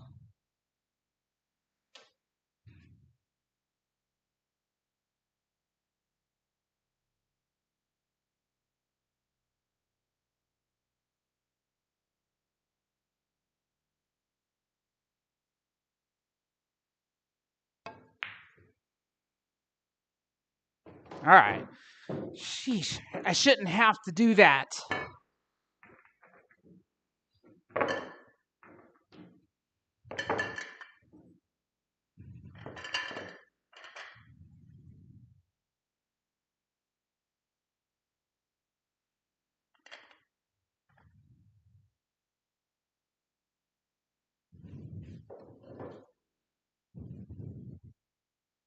Oops.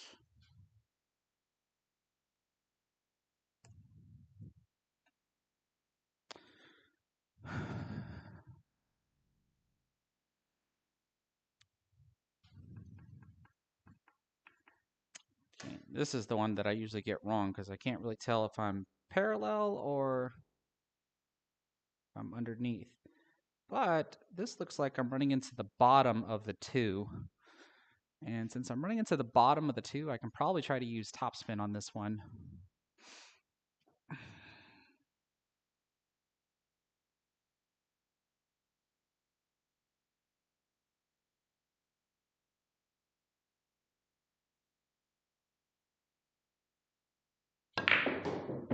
Whoa, that was scary.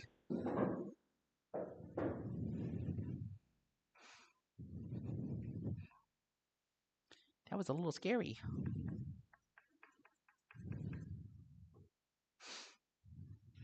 All right, so oh man, shooting the 11 right now would be lovely. Just kidding.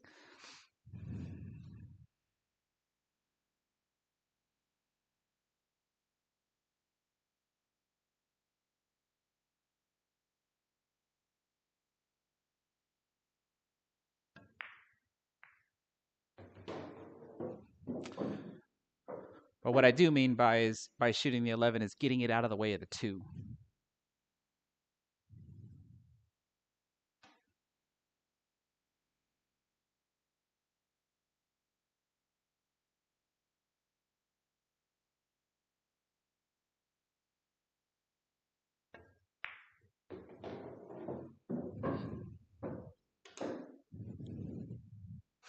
And I think I'm going to do it anyway right now, just so I can get it out of the way.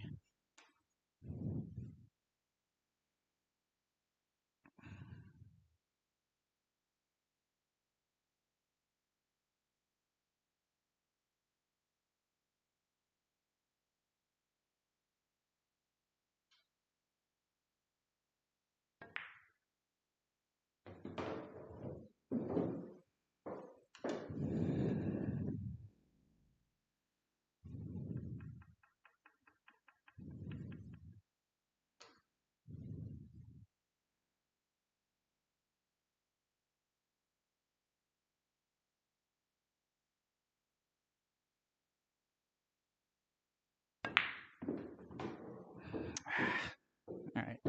Take what I can get. I tried to stun all the way over for the 6, but I'm not shooting the 6 from this position.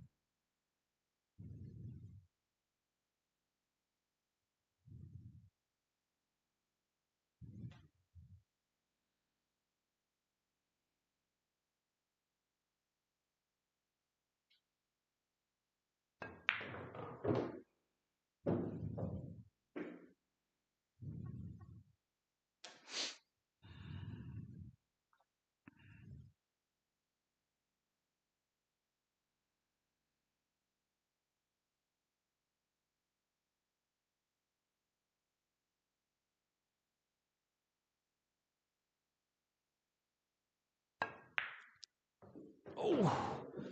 And I slowly watch that 6 ball kind of drift away. And when I see the ball doing that, that means I'm going to catch the outside jaw of the pocket, which makes me think it's not going to fall.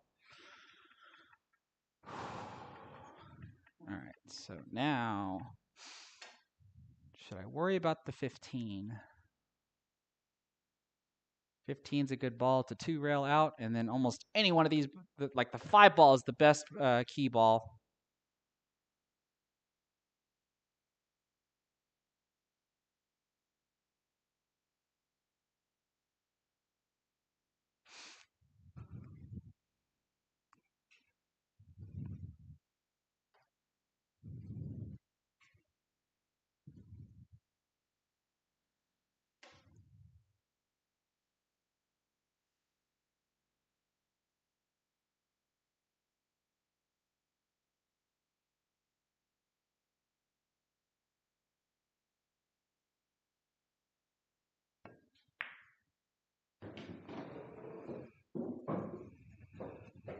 I hit that one too soft?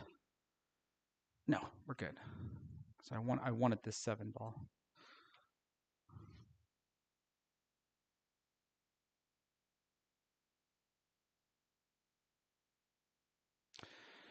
Actually, the more I think about it,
This is not the ideal ending pattern, but it looks like I'm just going to have to make it work.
Okay.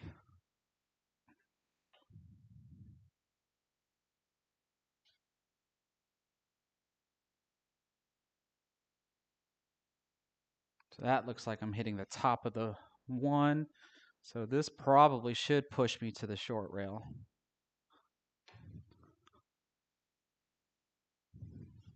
And try to come back out. Unless I do want to draw into this. But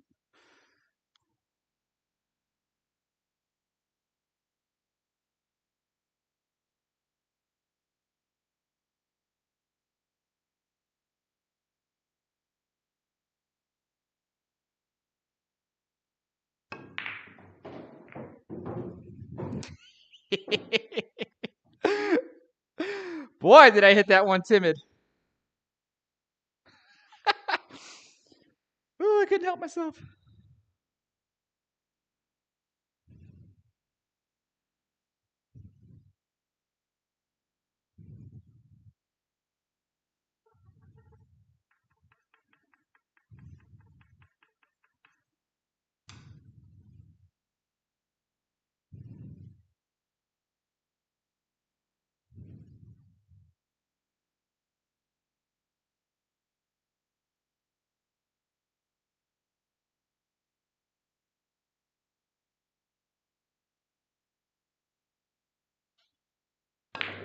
Ah, that's what I get for trying that. I was almost successful. Did I even have a shot? I had a combo,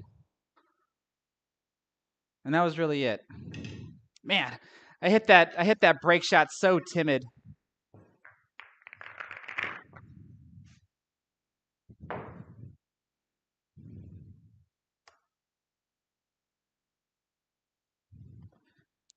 $29. That puts us in that gives us a record for the third rack. Again.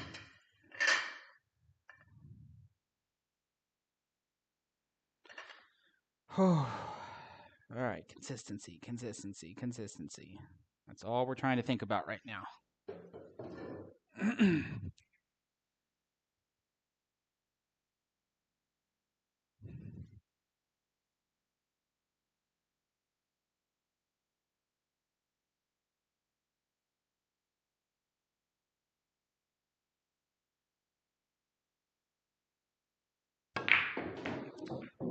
That's at least what I was hoping the brake was going to do. Stop!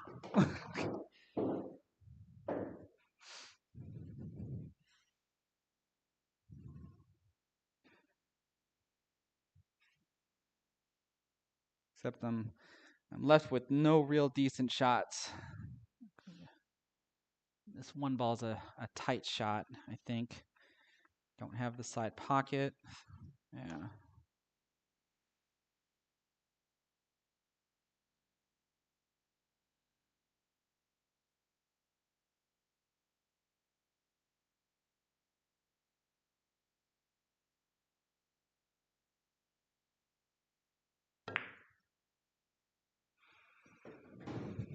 Just get out to the middle of the table. Observe what we have.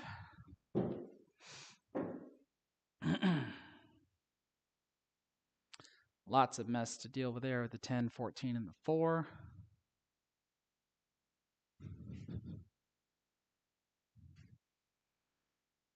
So it really looks like I need to shoot the 4. Like I need to get the 4 out of the way. Like I think the 4 opens up that pocket.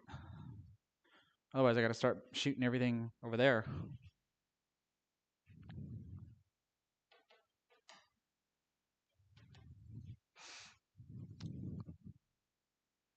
Okay, the 7 at least goes over there, which leads to the 4.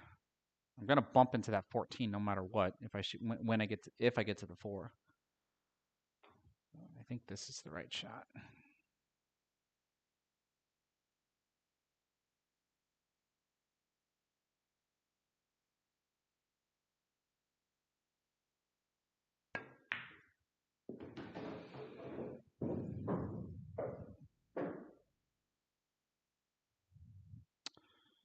Well,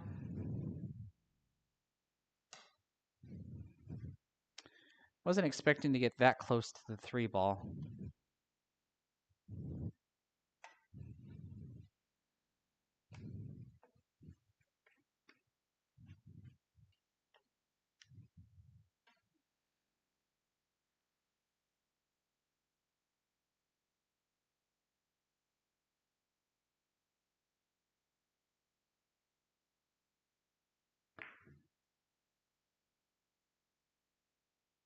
Oh, talk about pocket speed.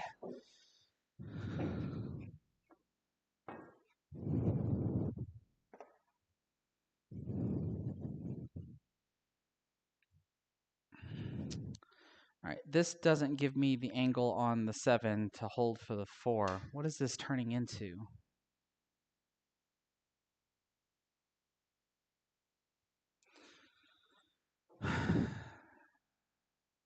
This is turning into I'm wasting a lot of balls to be able to accomplish what I want. That's what this is turning into.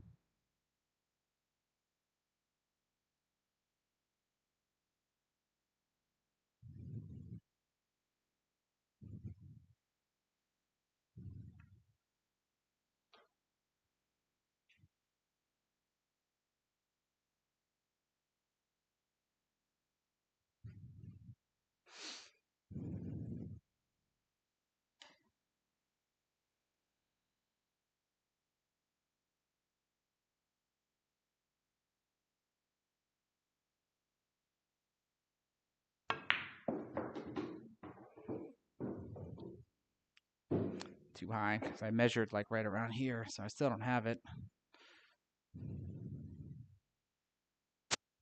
Okay, I got no choice but to pull out a stroke on this one if I can.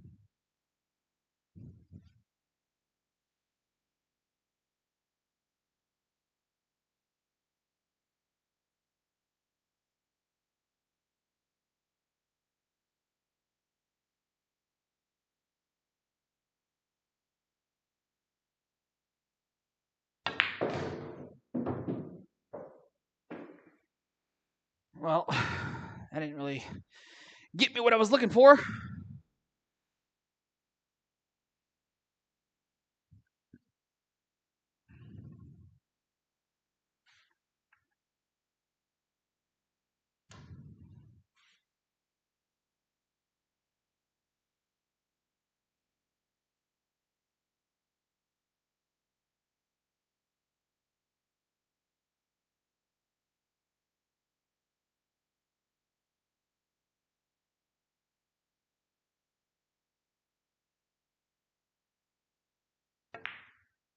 Nope, right into the point. And I got position on the 13.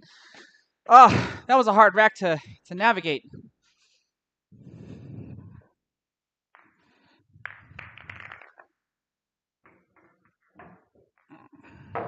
Five, 6, 7.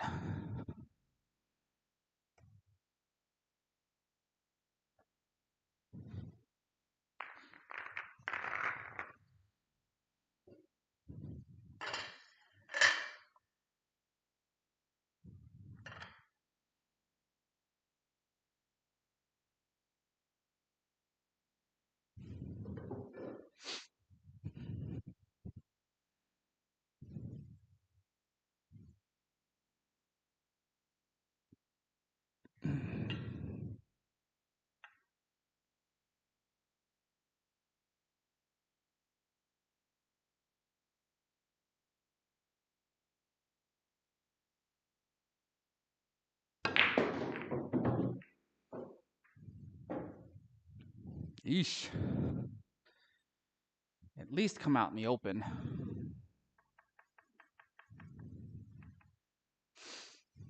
All right, so I think this means I have to combo the 4 in.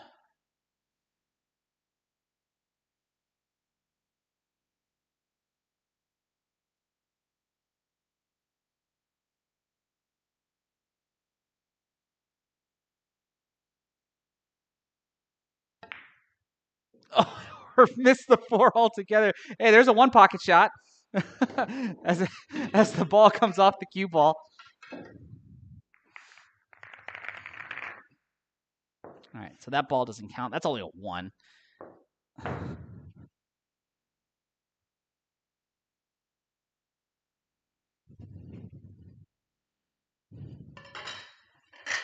Just barely missed the combo.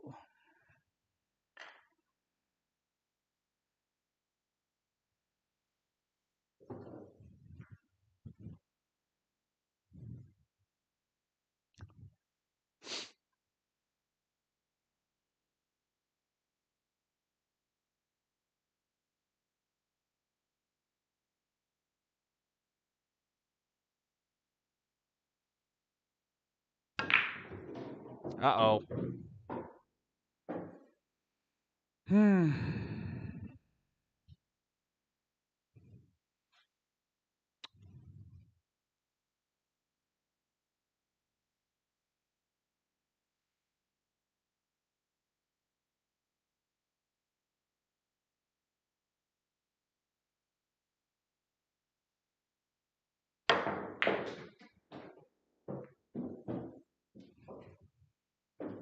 That probably wasn't worth anything.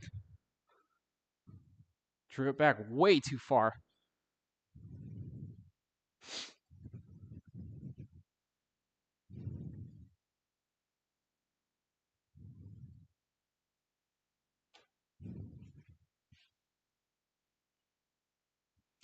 Let's see if I can reach this.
That looked like it was a little bit of a stun run through there. I wanted to completely stun, so I'm straight on the 1. I'll come back to the 1 later now.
Okay, the plan is to get position on the 13, so that way hopefully I have an angle to stun into that cluster with the 6 ball as an insurance ball for the side pocket.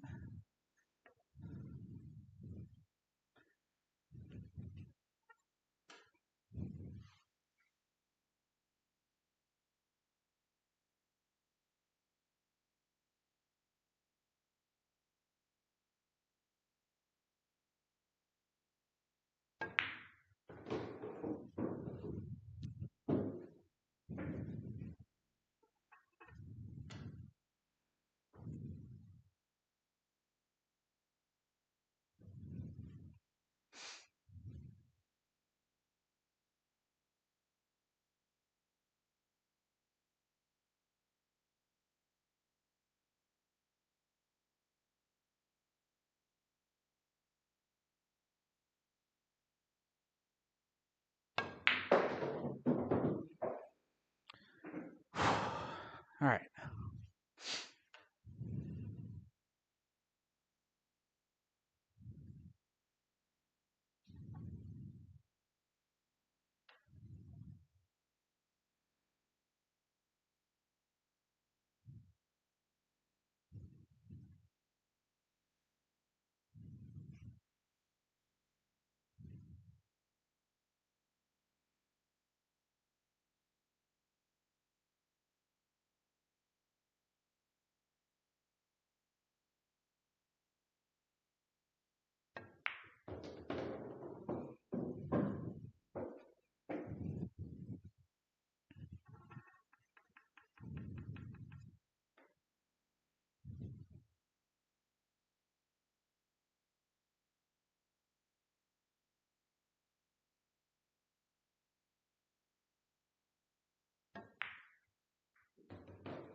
Why'd you have to get flat on that ball?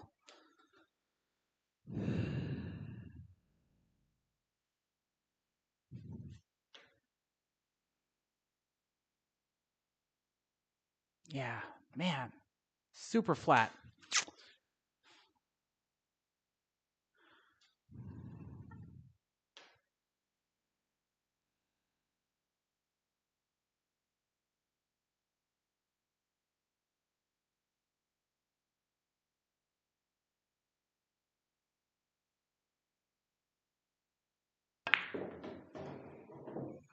Get out there, get out there.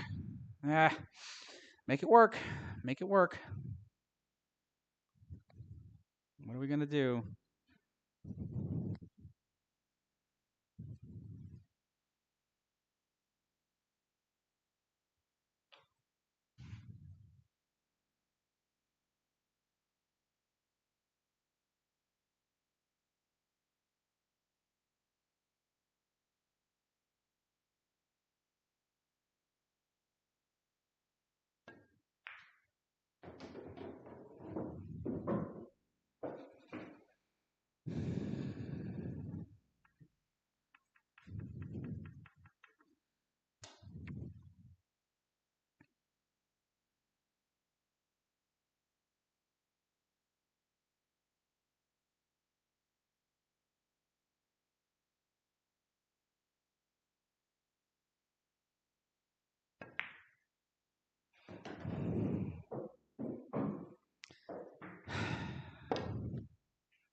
Well, we got out of the rack. That's all that matters. Oh, I hit that so soft.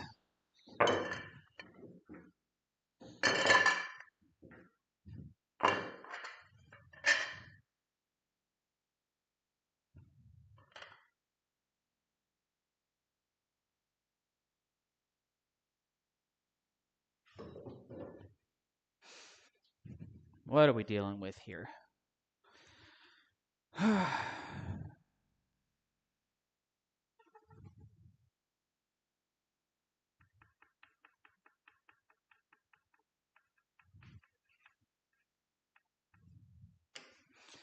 Okay, does top spin just do it for me if I can run into the 2 and the 11?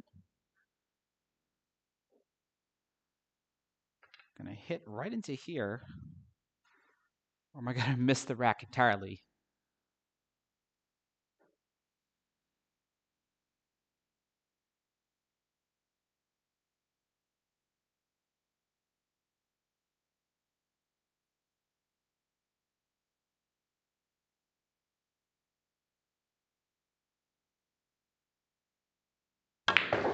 Yeah, missed the rack entirely.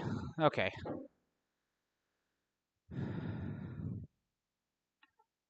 All right, 11 ball, right here.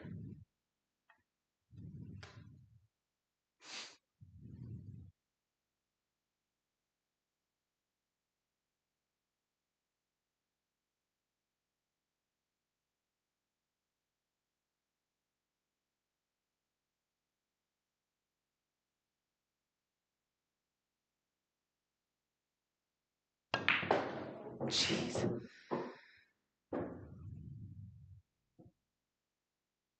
Ha!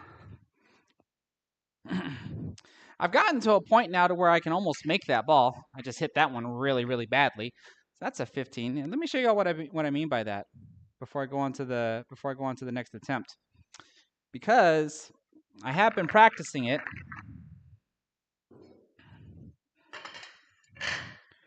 Whether it's a full rack or missing the head ball, doesn't really matter. I once thought that this shot doesn't go on my table because it's an 8-foot table, and I figured it's more common that this would happen on a 9-foot table when there's more real estate. But I've actually made it a couple of times. Let's see if I can try it again. Doesn't always go. It's a low percentage shot, just like when I do the cross side bank with the corner ball.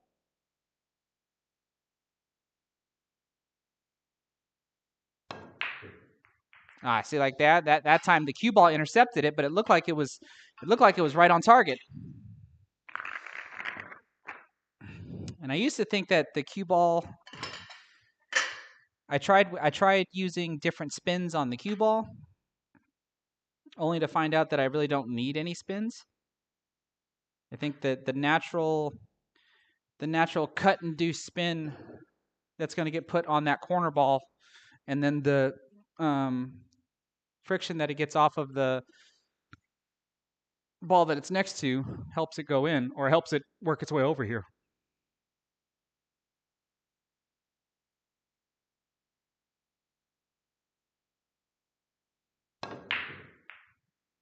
See, kind of like that.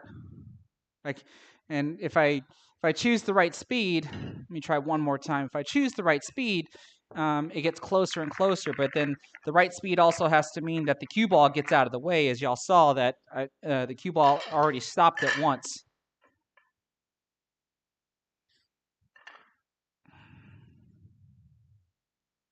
So I'll try one more time, then we'll go back to doing our regular attempts.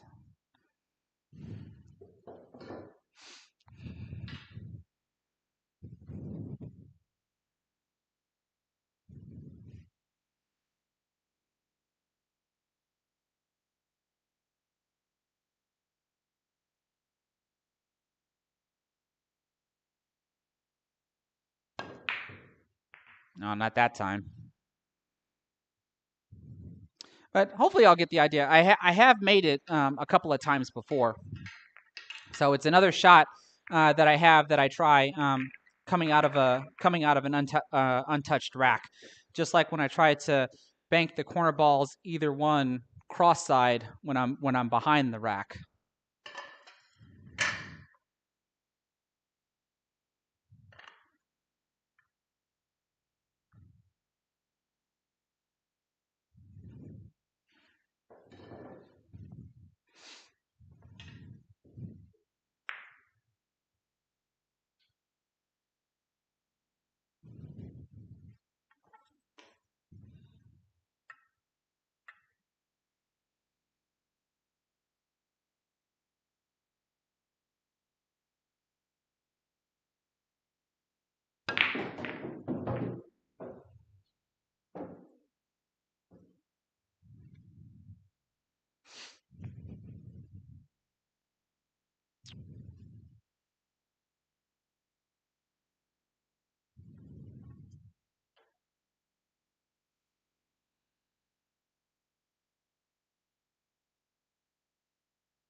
think I got it. I did. Okay, good. Whew. Thought I was hooked behind the 4-ball.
Oh, thank you for not getting in the way, 4-ball.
Really?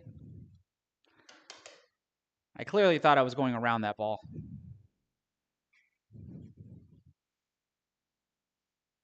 Yuck.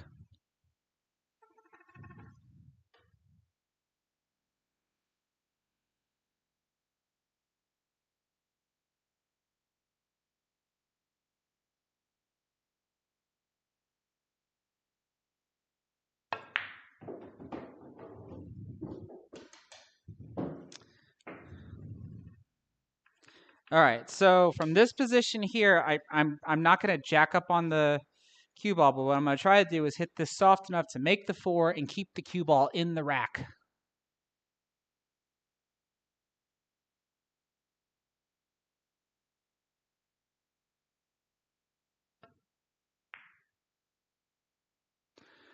That way I get cue ball in hand behind the head string. So a strategy that has come up quite often, and I always overlook it, but not this time.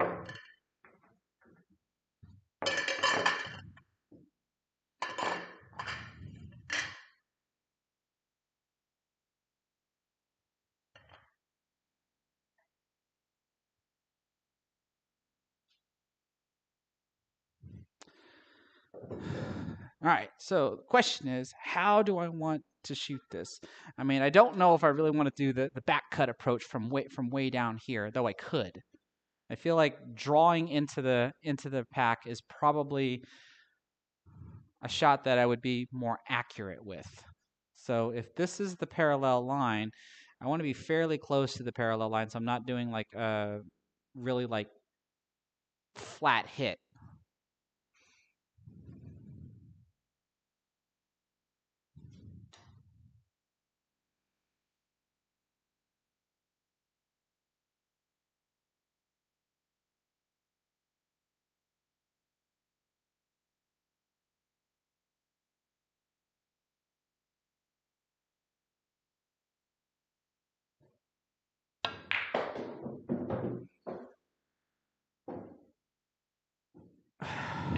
Well, the cue ball went to the side rail like I normally would expect it to if I did the shot correctly, but man, I guess I should have put a touch of spin on it.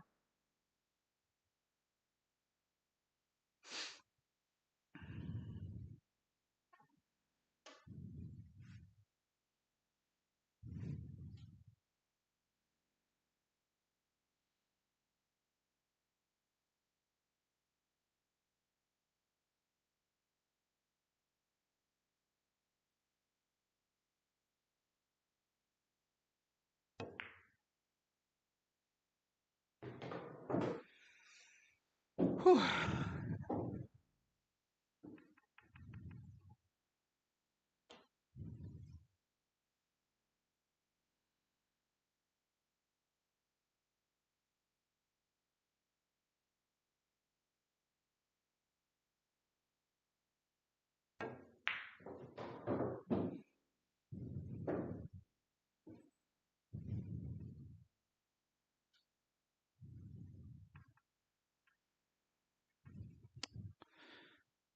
All right, what exactly is the correct shot here? I don't know.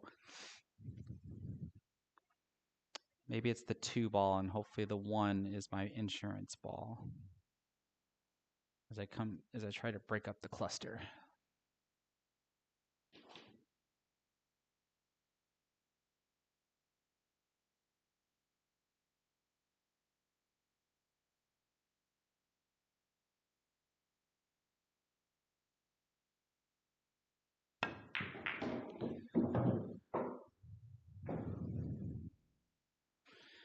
And make another cluster.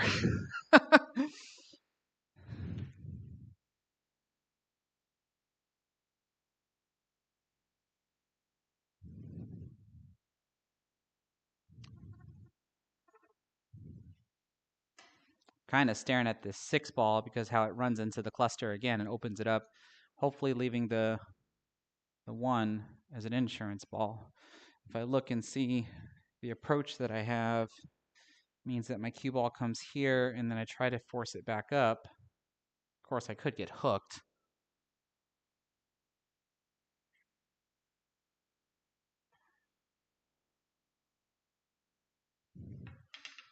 Could try to use the 12 to push them that way.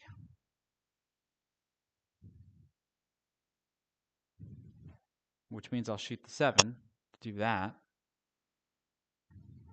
I don't know. I feel like I like the 6 ball. Come back and deal with the 7 later.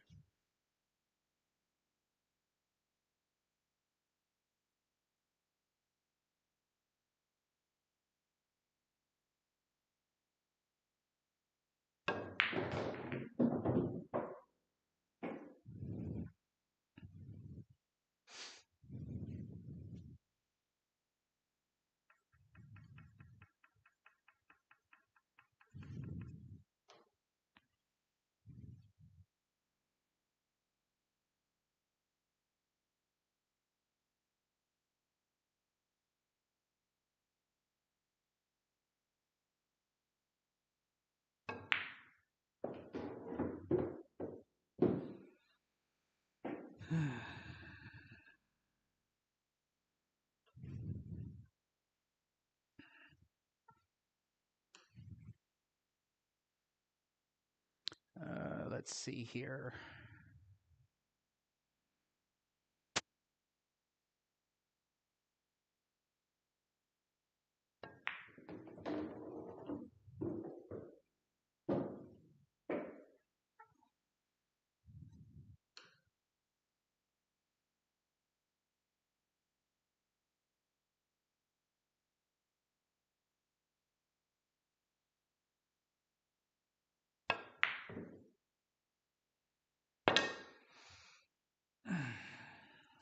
What could I have possibly done wrong there?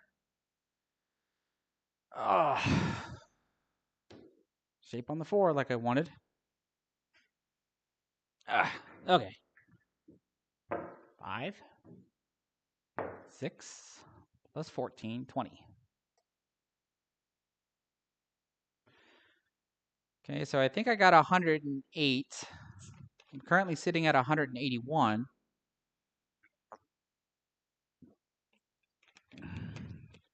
Does anybody, did I say it took me 8 attempts to get 100? So now I'm trying to see, basically I think I'm looking for 208, because then that means I've got an extra 100 after that. Was the first 100 in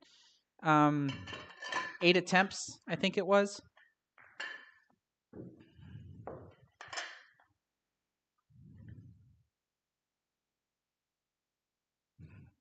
I should have wrote it down. And I do believe the score was 108 when I took that break. Does anybody remember?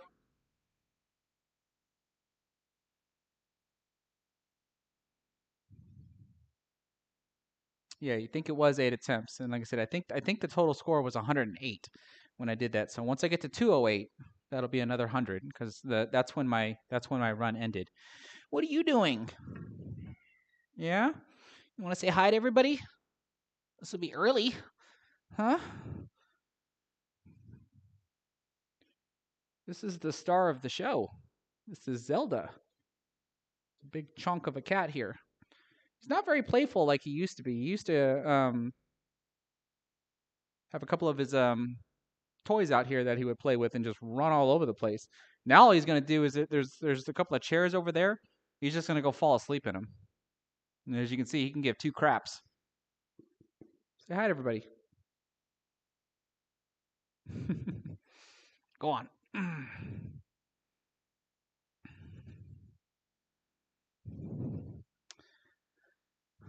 All right, let's see here.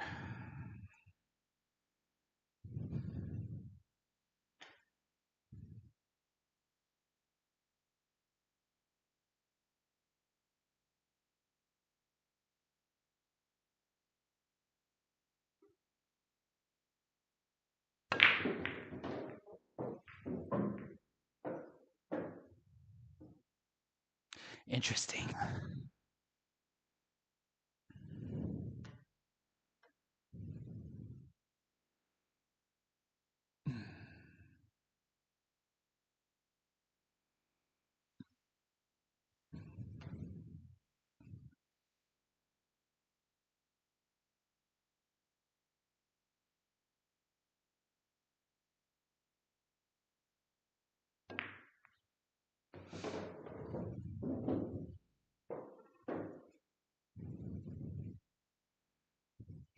See now there's a chair over there. I doubt the yeah, you should be able to see him in this camera here. He's sitting right over here in this chair, but you can probably barely see him. And he's just gonna fall asleep there. Occasionally, he might wake up if I like hit a ball hard enough or something.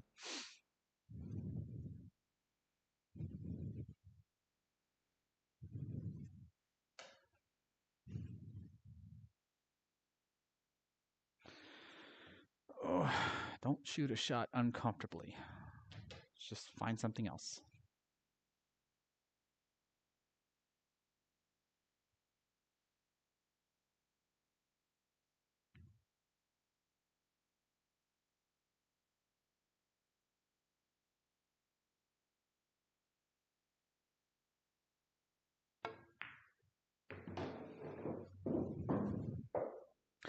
I'm okay with that bump. Just used the 6 ball. It's a little low on the rack, but maybe we'll get fortunate and bump the 13 into a better spot.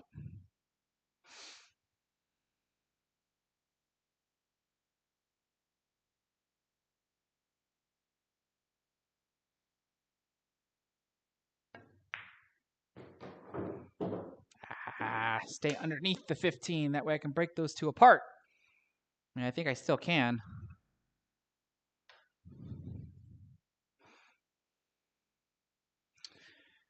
know if that's the right shot to take, though. I'm taking a risk.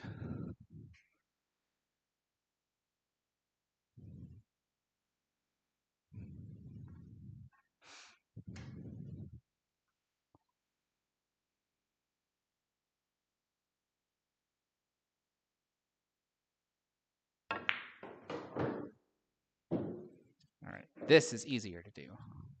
I think I have a couple of backups that I can rely on.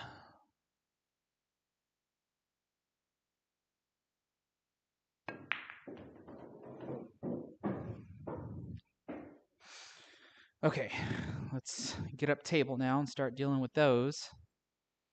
I guess we can use the 7 to do that.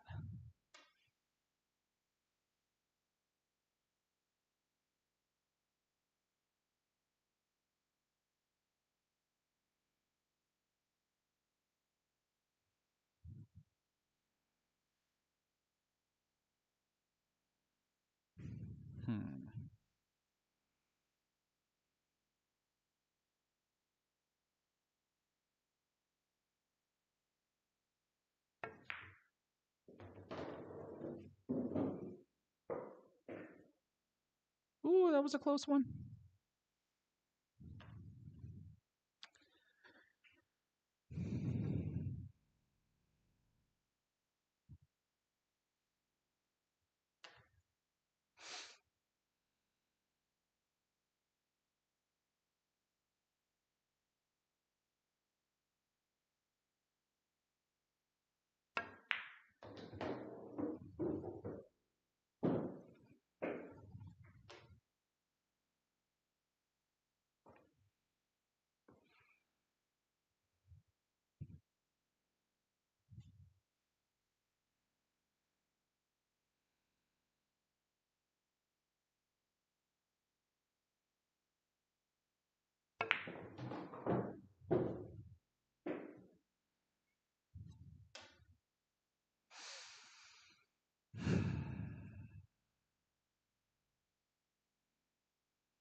Wanted to roll a little farther.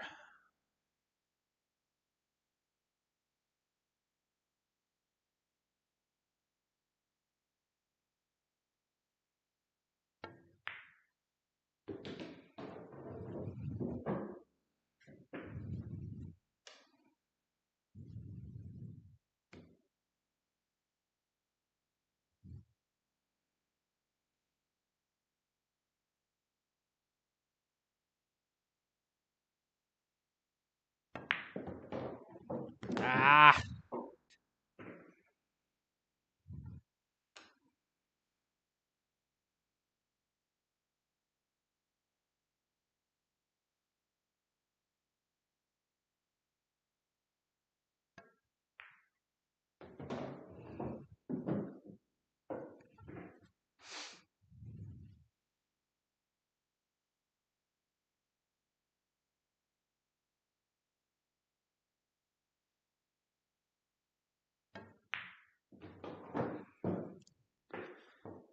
Ah, okay. Even that was a tad bit too hard.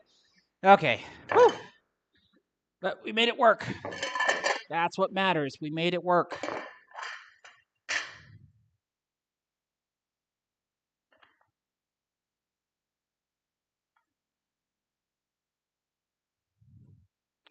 So it looks like I'm going to be trying to run into the 13 and the 9 ball.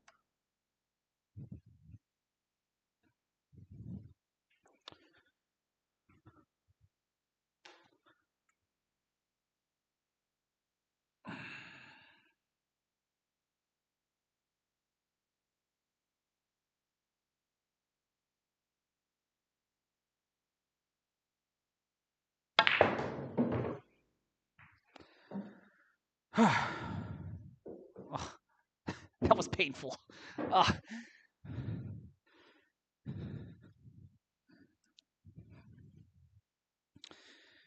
All right. let's see here.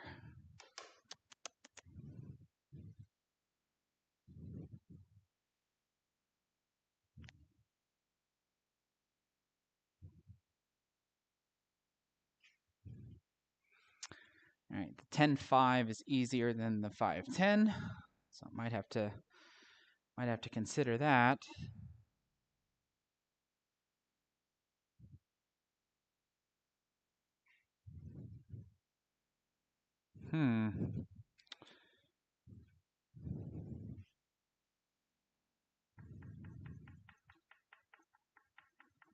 Not sure what's the right shot here. I mean, I have options, obviously. I can cut the 15, shoot the 9, shoot the 12.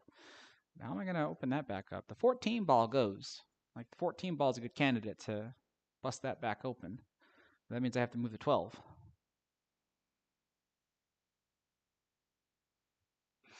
So it's like, do I shoot the 12 and then maybe get position for the 9?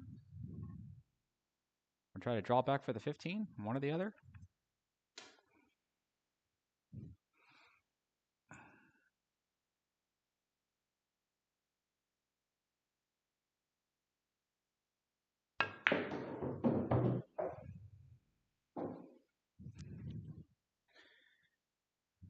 Could have drew that back a little bit farther.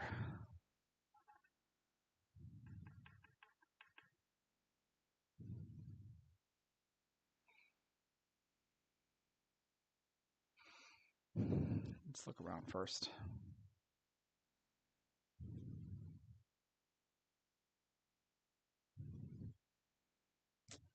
Maybe the 15 is more natural.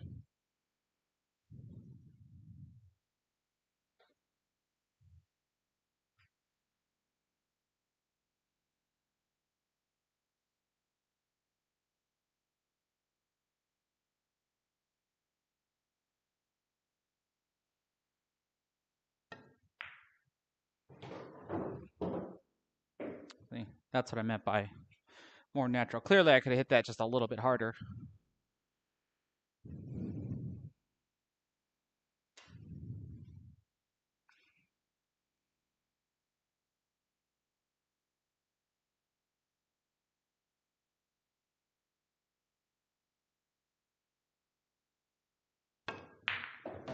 Oh, you gotta be kidding me.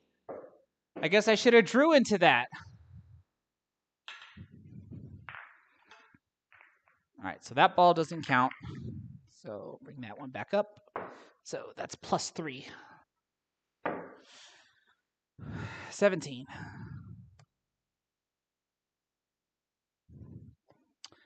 Okay, so as long as I score 2 points, that'll be 200. So I did 8 last time. So it'll be 15. So I got it 1 rack earlier. Well, if I get my 2 points, because this will be attempt 7. Right? No, I'm doing that wrong. Never mind. I'm thinking of just 200. I got to get 208.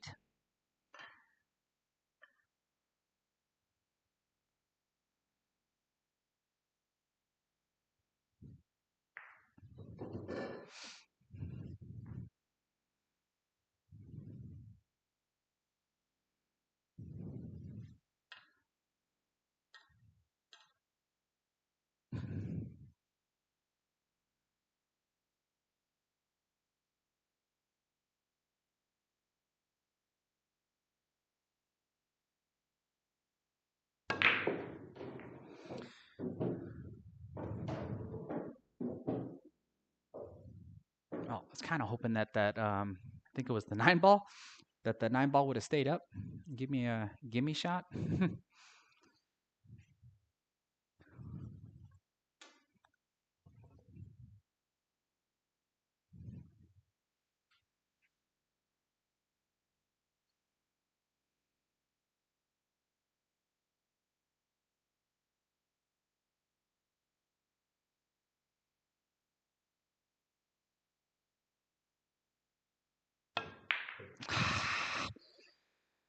All right, so I did not get it.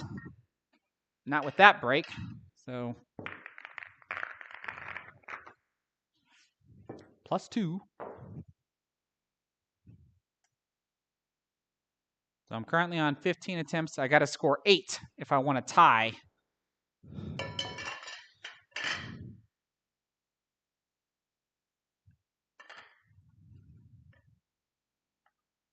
So this will be my 16th attempt. And if I get 8, then I tied my 100. 8 attempts for 100 points. So let's try to get a better break than what we got.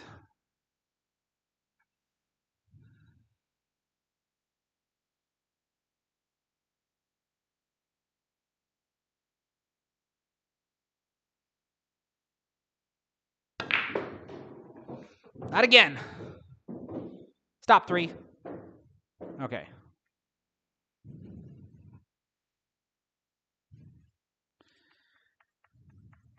All right, let's think about this one.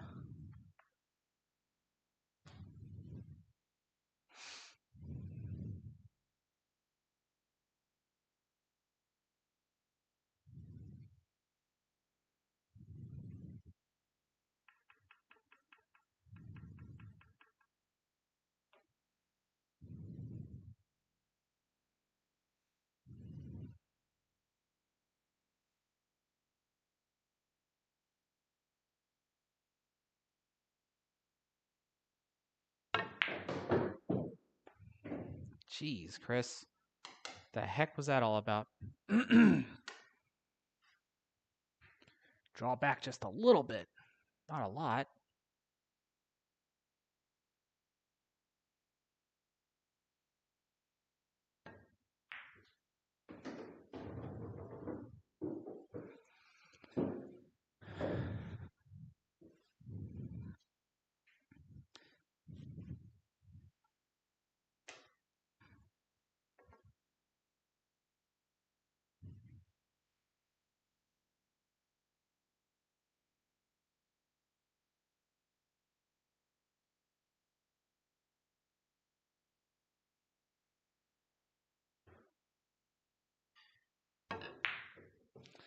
Yeah, my problem was I was just too focused on trying to get that 8 and just should have just played. All right. So that's 4.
Man, this combo is so tempting, but that means it's going to tie that back stuff up as well.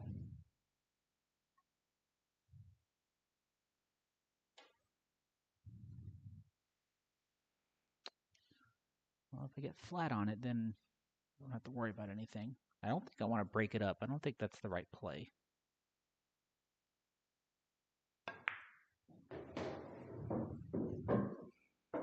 I think just playing it, making sure that the 3 doesn't really go anywhere.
Hmm.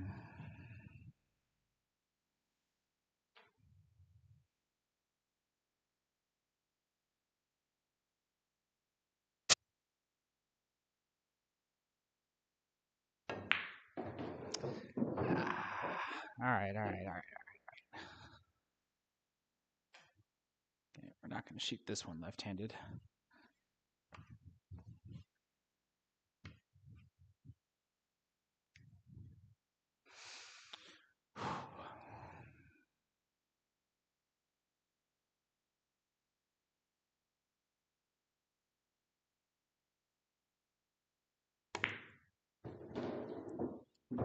Talk about under-hitting a ball.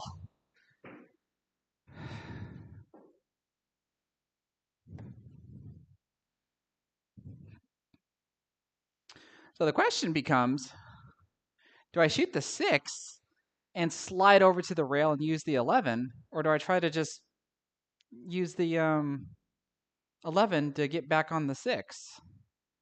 I would almost think the 6 ball is now the easier ball to transition to a break ball, because the 11's a break ball as well. It's just a little high on the rack, but it'll work. So I think that's a good backup. I just got to make sure I stick to the side rail. I don't want to come off the rail like at all.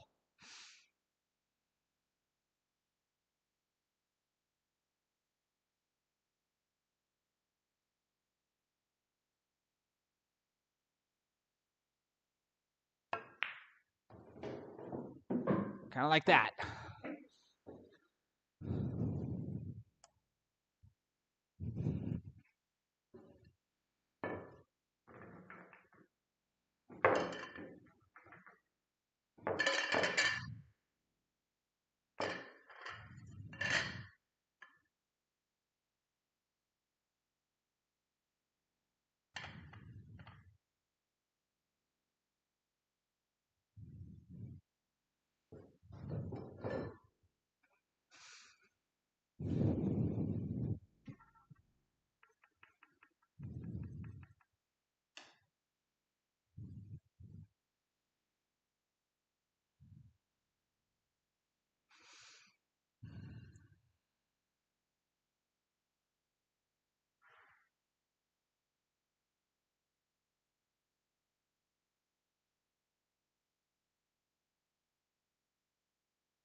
And I overcut the ball. Of all things, I overcut the ball.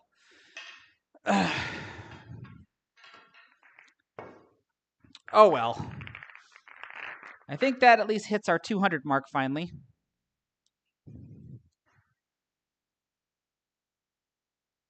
Yes, it does, because now we're at 218. Whew. All right, so we'll make that a point to take a break on. So last time it took me 8 attempts to get to 100. This time it took me 9 attempts to get to 100. So not much of an improvement. Not much of an improvement there. We've had a total of 17 attempts. I mean, my average is back up above the 10s, because anybody that's been with me for the past couple of streams, you saw how bad I was struggling with keeping at least a decent average going. So this is at least better. Like it makes me feel better to see that my performance is starting to become a little bit more consistent. I mean, look at these numbers that we're talking about here.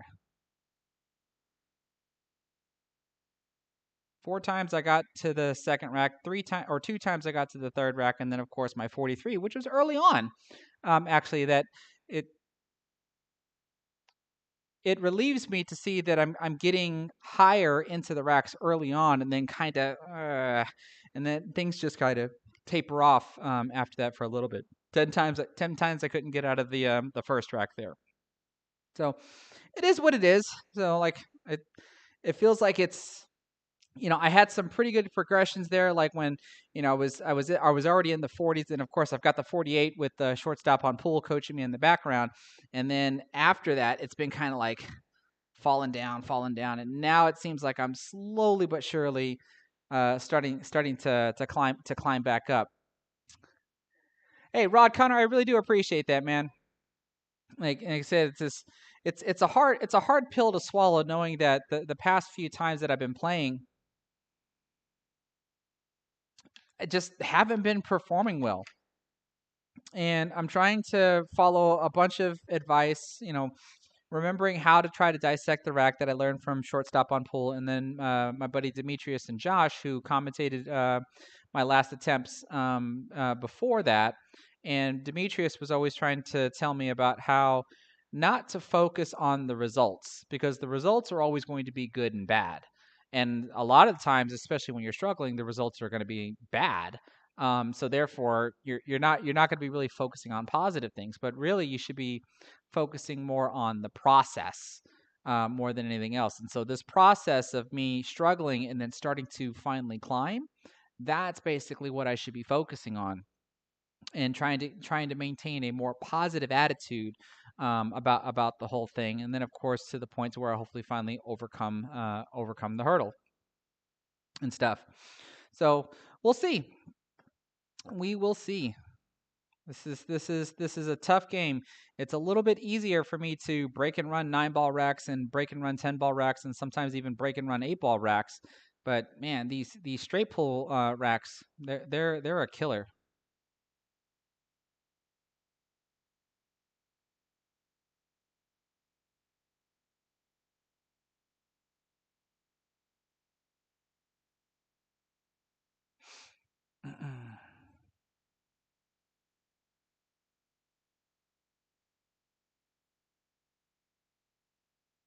Let's see here. Ramsey, it looks like you're asking some stuff about straight pull. Straight pull and 14-1 basically mean the same thing. I think it's also referred to as continuous pull.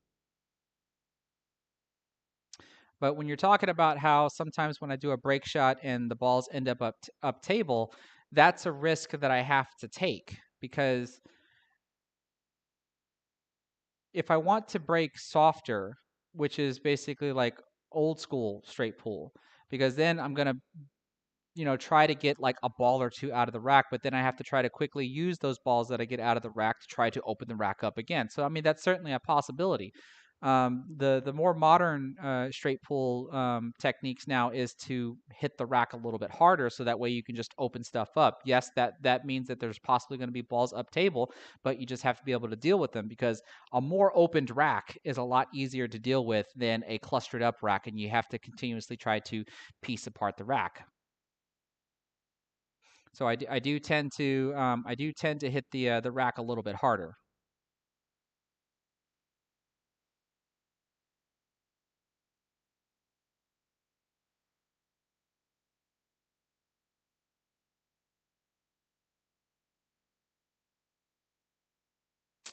Now you're asking me if I ever played a variation of 8-ball called 1 through 15 8-ball. That sounds like rotation to me, where every ball is worth the value of the ball. So the one ball's worth 1 point, the two balls worth 2 points, 3 points, and so on and so forth. And if I remember correctly, it's like a race to 60, like who can get to 60 points first, or something like that.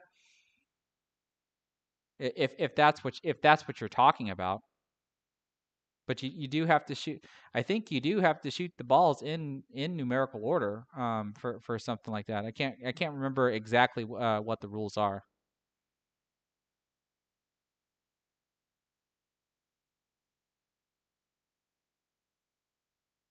Hey, Dave V, you're playing on your 9-foot table. I'm eventually gonna get a 9-foot table, but I have to upgrade my home before I do that, because I would like to get my pool table out of the garage and actually have it in the house, where the acoustics for like microphones and stuff are going to be a little bit better.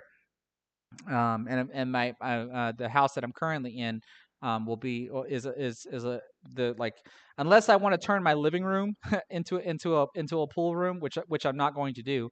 My next house basically has to have two living rooms.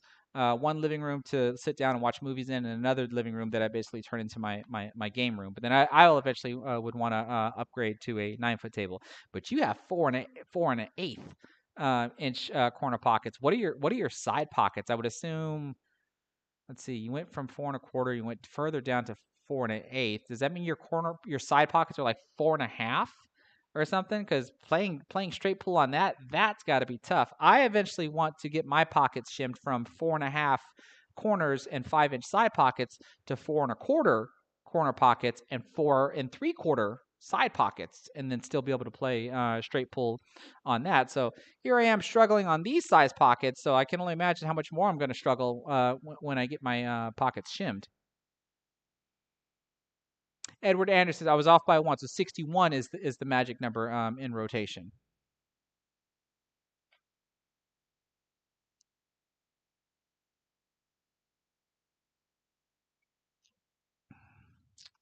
Let's see. Now you're saying all you know is that it's similar to 8 ball. You have to pocket the 1 ball if you're solids, or the 15 ball if you're stripes, in their respective side pockets before pocketing the 8 ball for the win.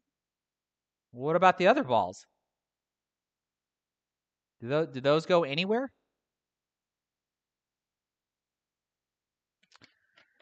Rams fan Casey, you're asking, do I need a whole new table to change the pocket size? No, because once I get the cloth on my table redone, I actually have shims because the rails will basically get redone as well. You take the cloth off the rail and you just add another shim to the corner pocket, so that way it just closes it just a little bit more. And then you put the felt back onto the rails, et cetera, and then put the cloth back down on the table. So it doesn't require a whole new table to do that.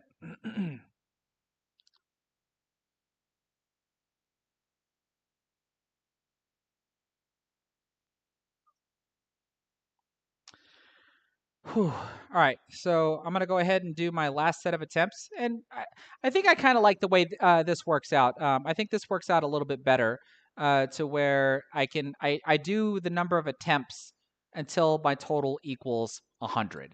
I think that keeps the pace of the stream better.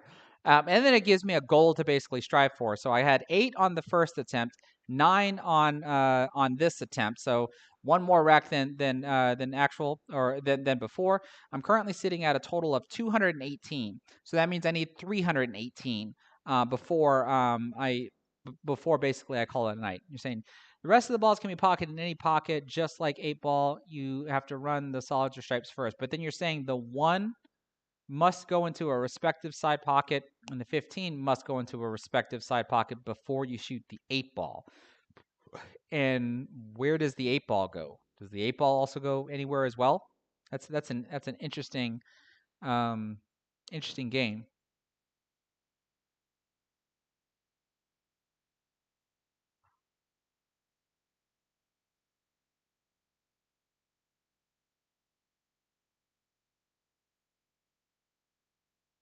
Oh, cool! Everybody's digging the new format instead of me just like trying to just punch out attempt after attempt after attempt. So this is cool. This I guess this works out better. So let's go ahead and give this these last few attempts a go. I'm currently sitting at 17 attempts with 218 points. Like I said, 8 and 9, and so whatever I get off of this one after I get a total of 318 points.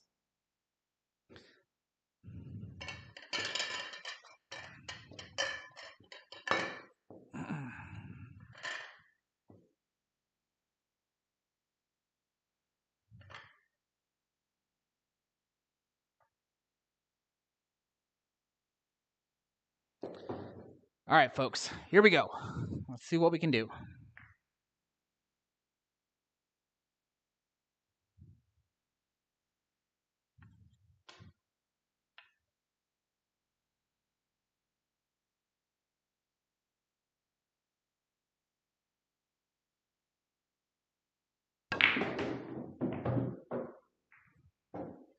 Well, that was cool.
Oh, jeez.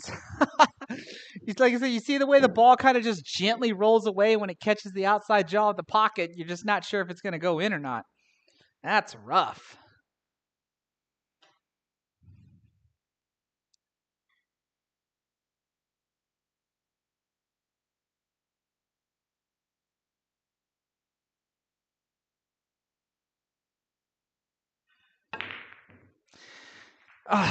These side pocket shots have been killing me lately.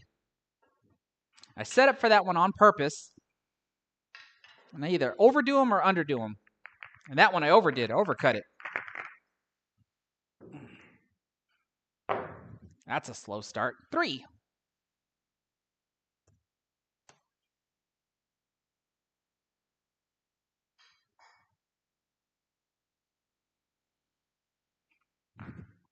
I saw your comment there, shortstop. It says, for the record, you're 100% on board with focus on process, not the results. Because sometimes the results can be brutal.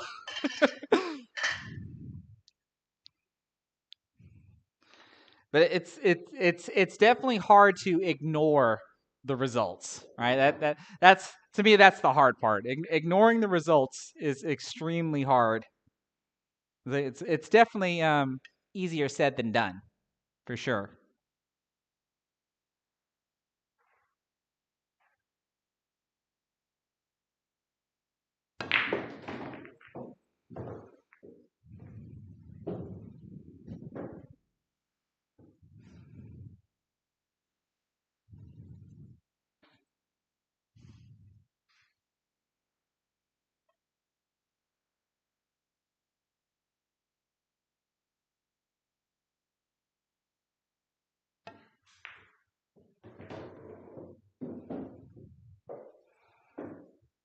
At that point, I didn't care about bumping into the 13. I just wanted to make sure I got into the rack.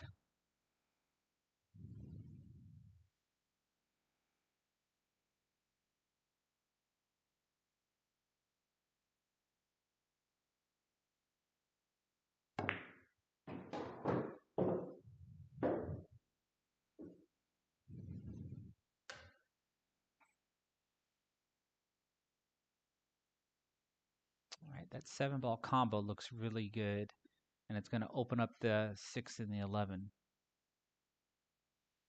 I'm just going to make sure I find the correct contact point.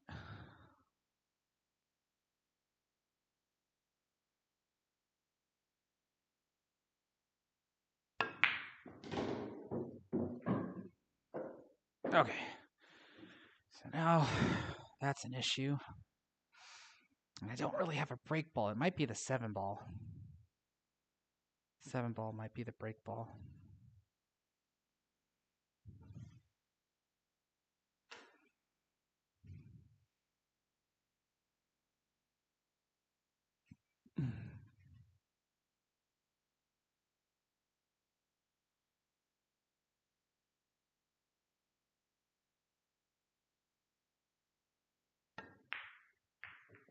Oh, come on. I feel like I'm playing the right shots. Just now I'm in a missing mode.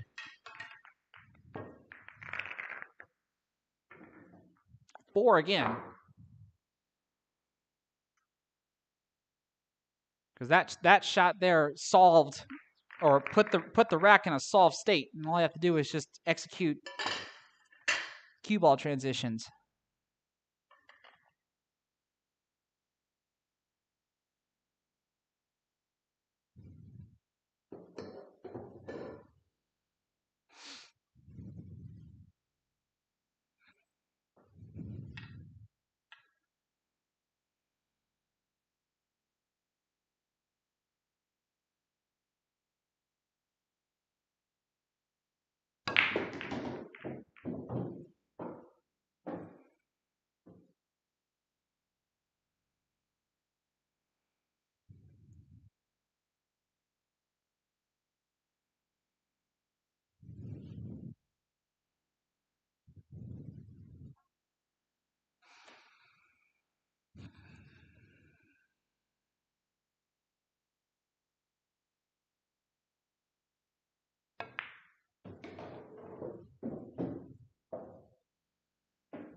Okay.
It's an unexpected bump.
What's the correct end pattern?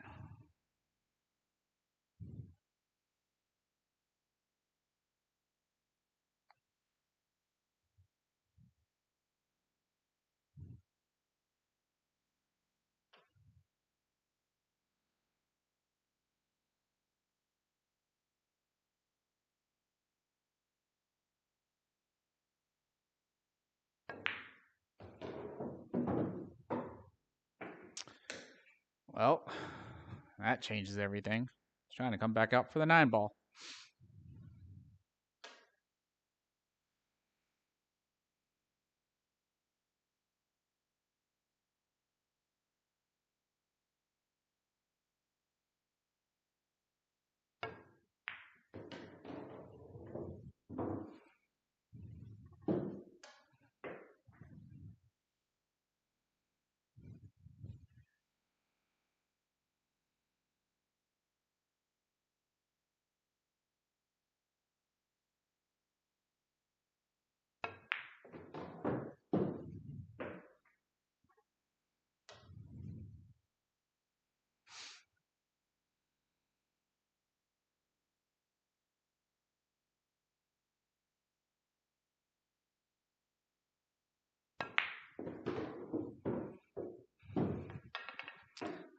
Whew.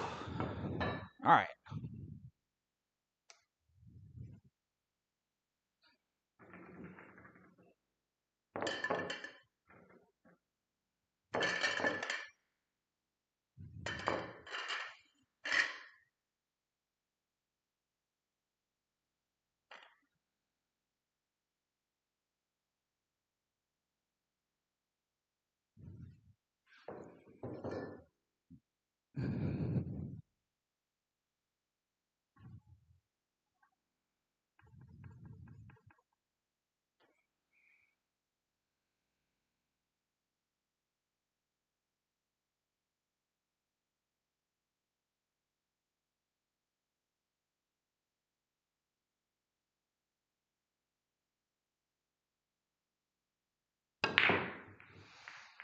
That's what I get for doing that.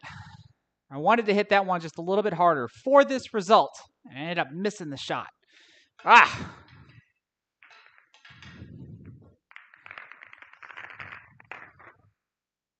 $14.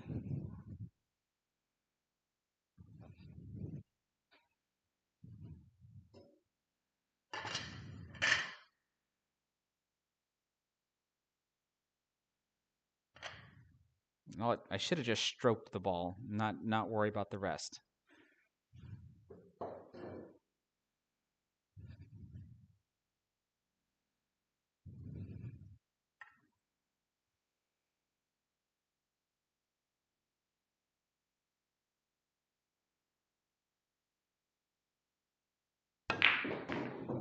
Kind of like how I do that one. That's how I should have hit that last break shot.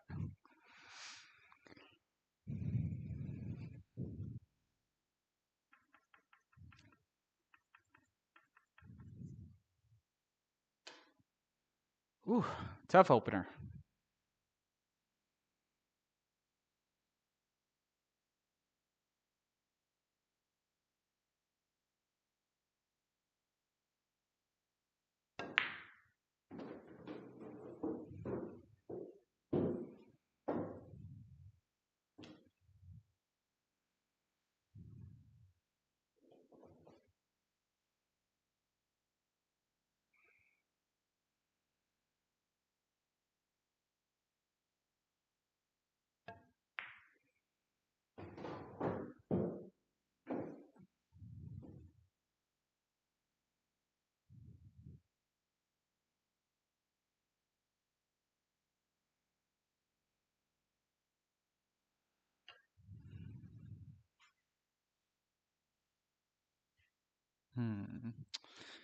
Boy, that makes things a little tough. It's a small window for the 7 ball.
What the heck was that, Chris? Come on.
Oops.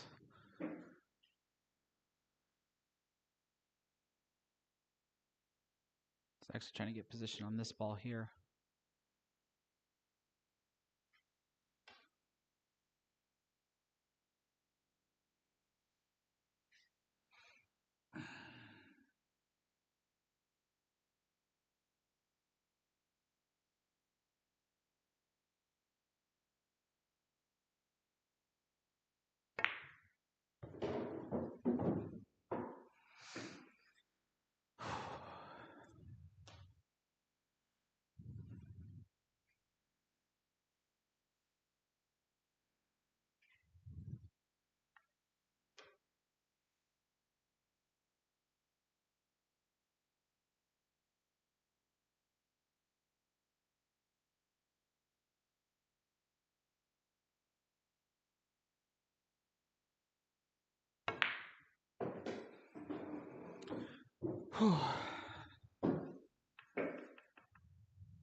Well, I played that one totally wrong.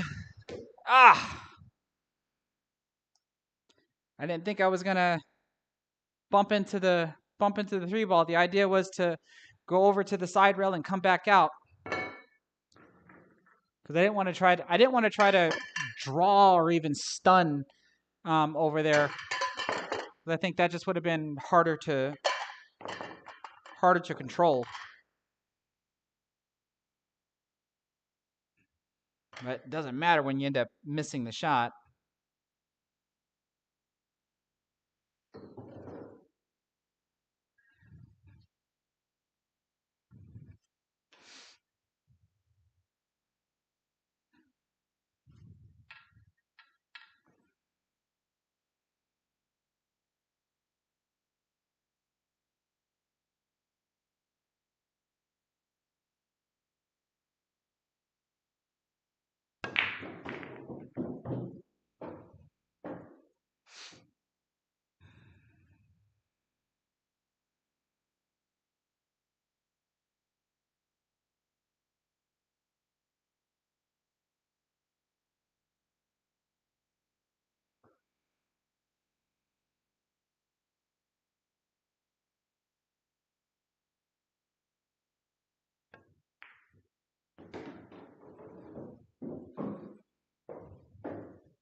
Man, don't like the angle I got on the 10.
Close call.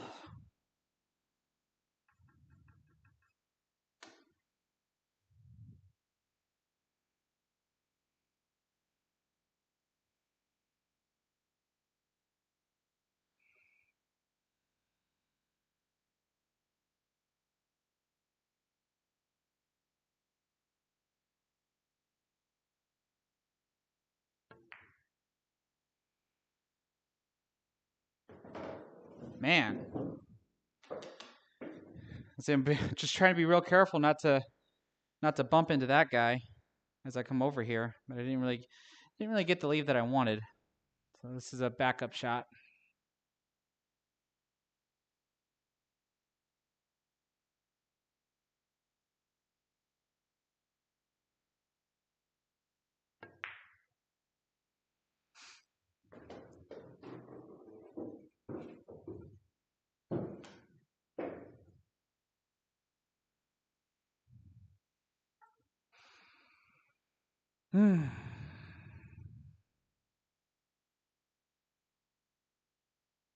Don't really like this position either.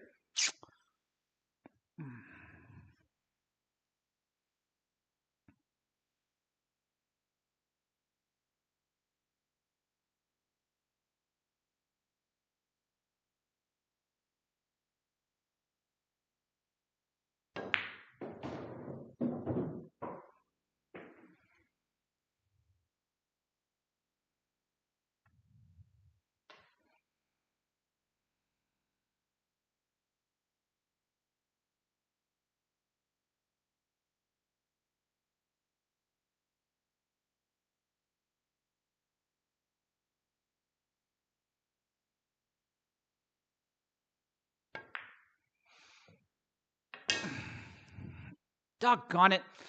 I feel like the pressure is just on me now. 9.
Ooh, that's a lucky leave.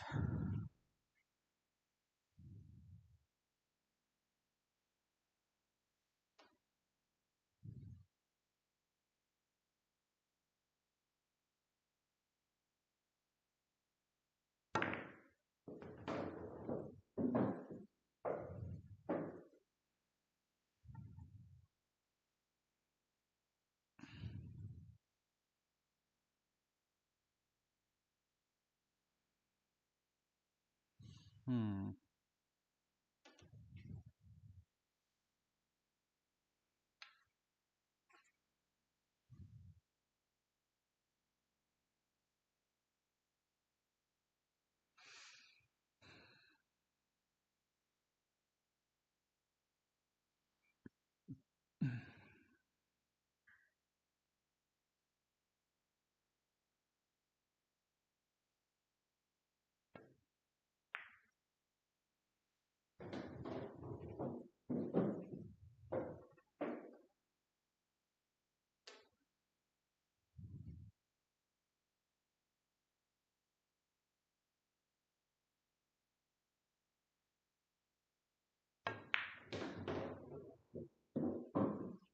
What was that?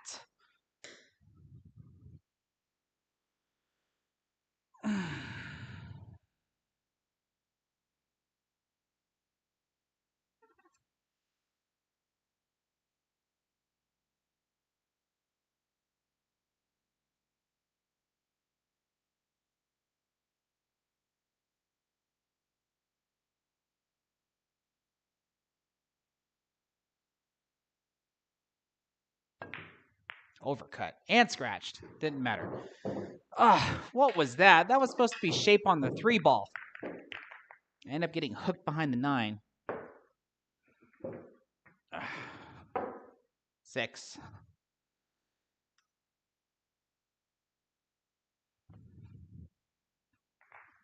Well, I gotta make these next few count. Otherwise, I'm degressing.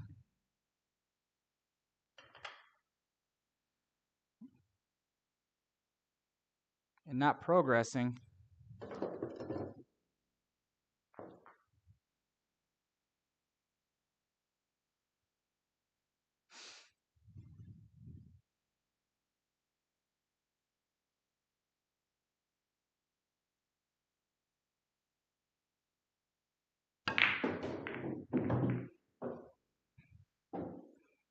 I haven't done that in a while. Straight off the short rail and back. Usually I usually catch the side rail and come up here. All right, so this makes for a difficult start.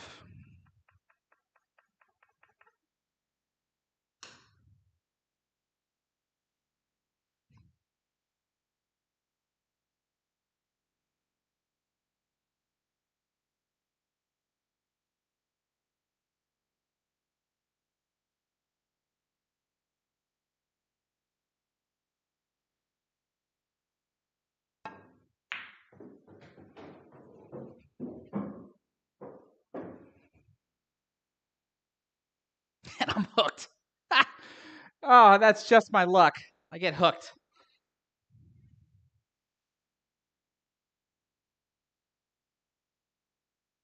That's just my luck. All right, let's see here.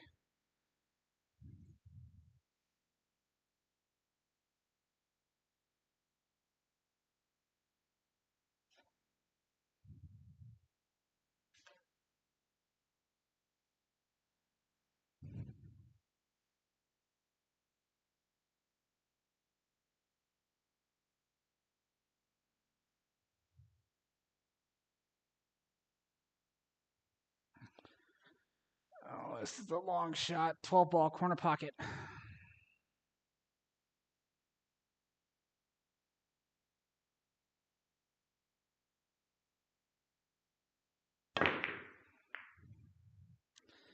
Ah, man.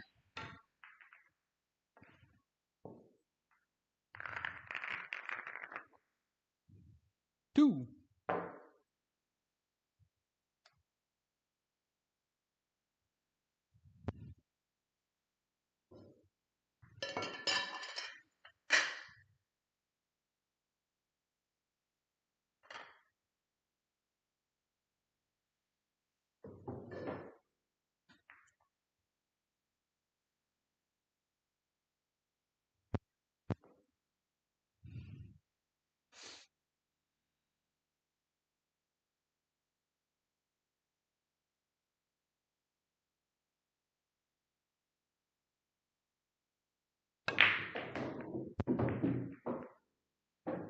That's a little better since the cue ball didn't take off.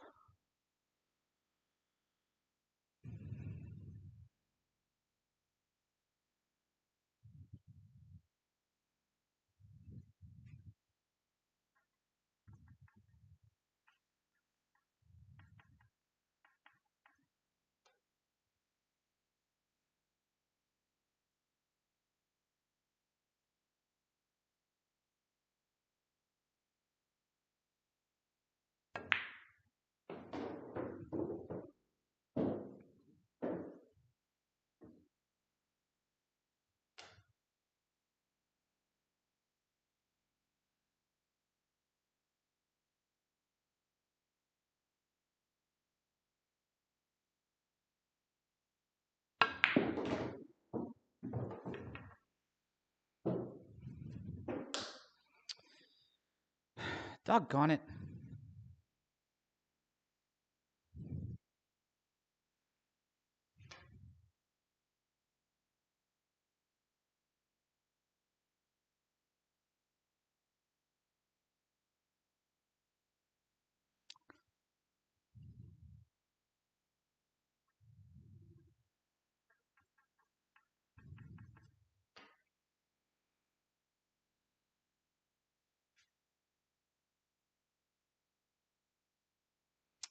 All right, one ball.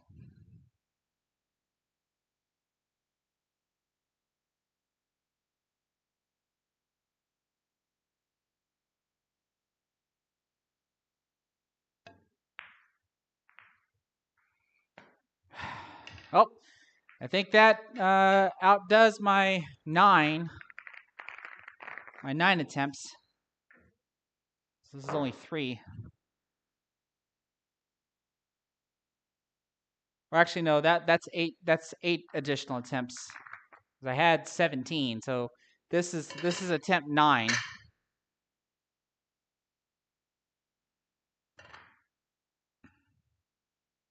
And actually, I don't even know why I'm worried about counting the attempts. That's probably where my mistake is.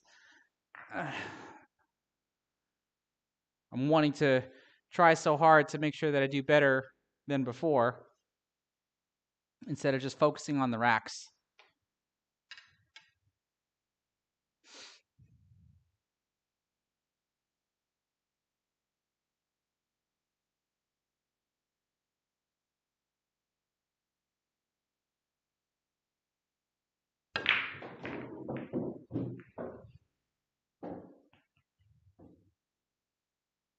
And there would be the first 0.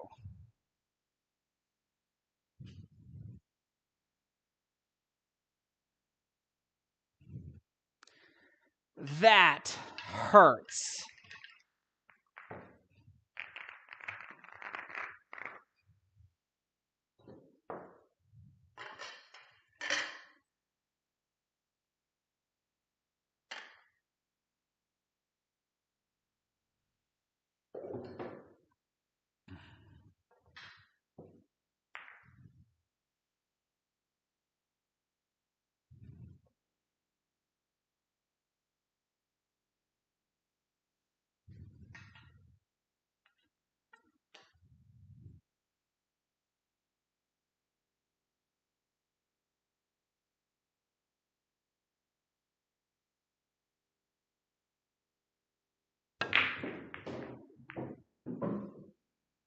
Okay, this time we at least bump into a ball.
All right, what the heck am I going to use as a break ball?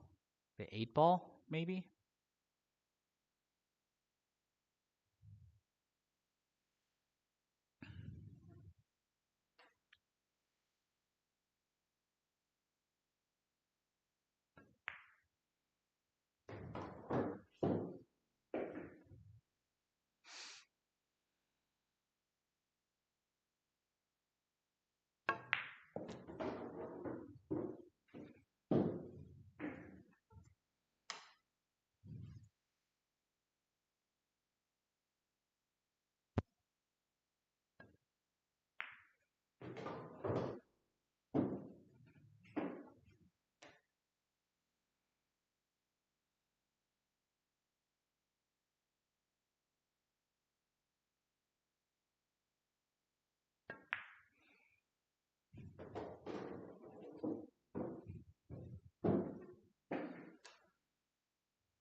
All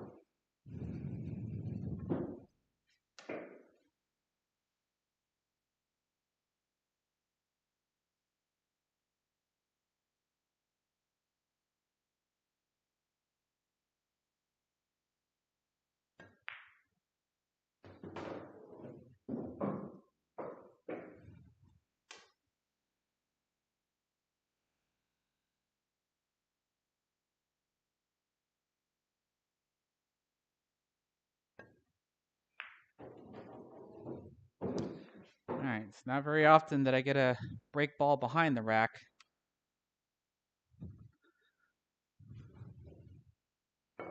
But let's see what we can do with it. And that's pretty close, too. I'd rather the 8-ball be like maybe half a diamond down from the rack than be this close.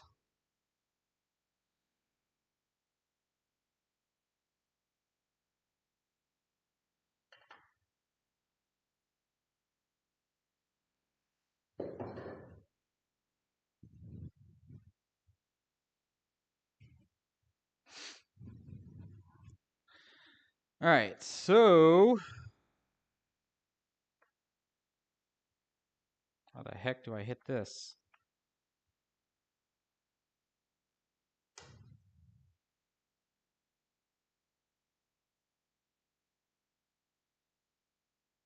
I honestly don't know.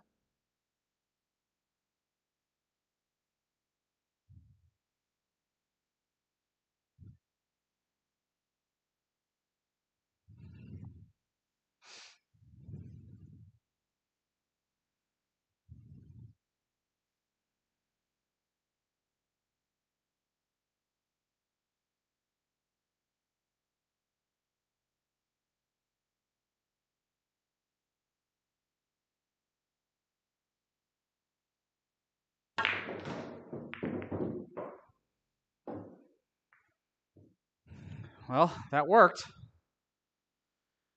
Whew. All right.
Hmm.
Go on.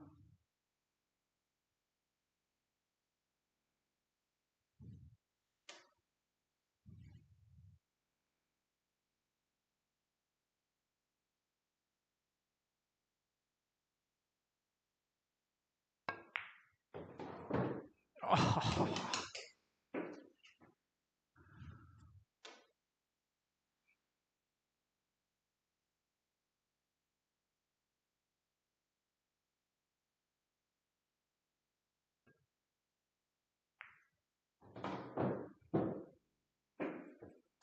That is not the angle that I wanted to have. Oh, am I really in the...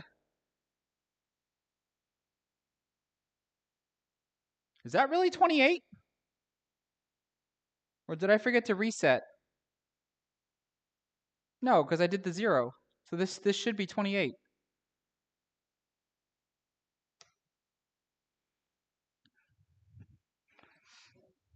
I think I have that correct. And now I'm zoned out.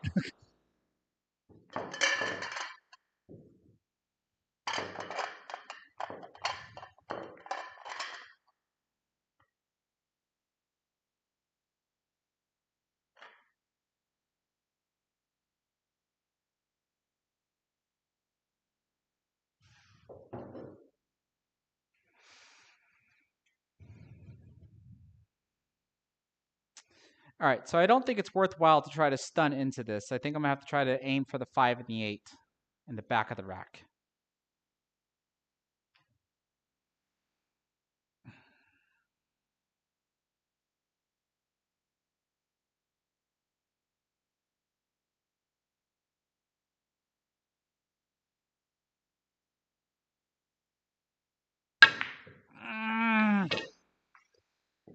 Maybe I should have grabbed my extension instead of shooting it the way that I did. Ah!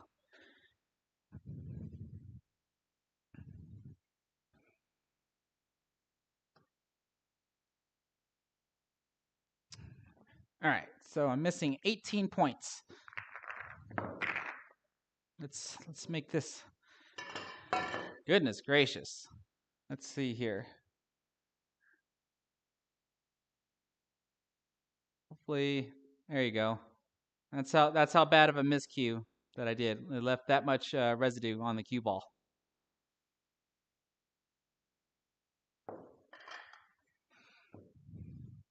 Always make sure you clean the cue ball, or clean that residue off of the cue ball when you miscue like that, because you don't want that chalk spot coming into play later on and causing any type of skid or cling to occur.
I didn't do anything I thought I was going to do. Jeez.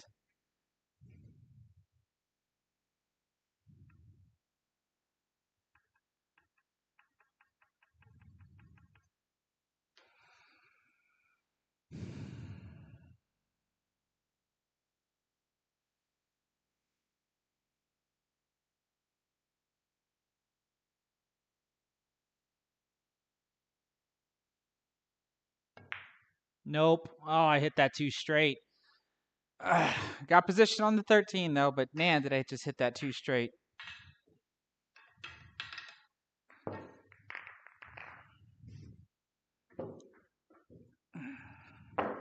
6.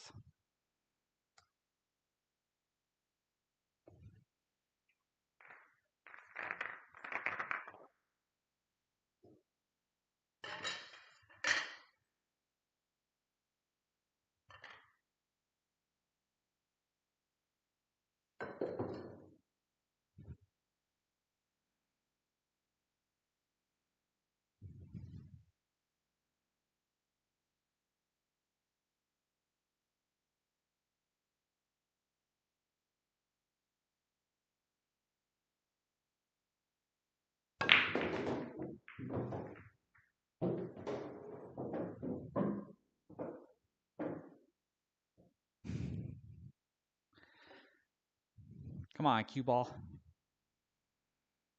Don't get stuck to the rack like that.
Supposed to be a stop shot.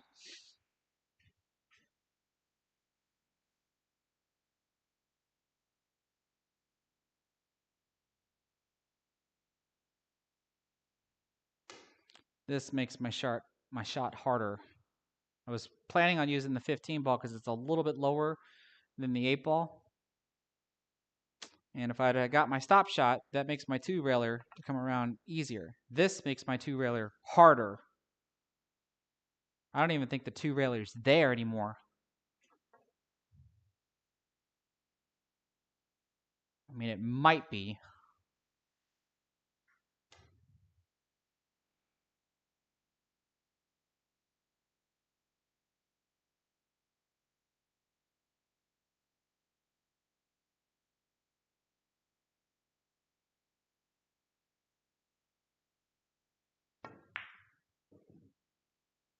Well, it doesn't matter if I miss the ball. And actually, if I would have made it, I probably would have gotten it. Oh, and that's gonna do it. Man, 319 on that one. Except what I had 17 last time. That means it took me 12 attempts to finally get here. Oh, I went from 8 to 9 to 12. So man, those first few racks were, or for this set, were just a killer. Let me tell you what. But overall, I think I could be satisfied with that.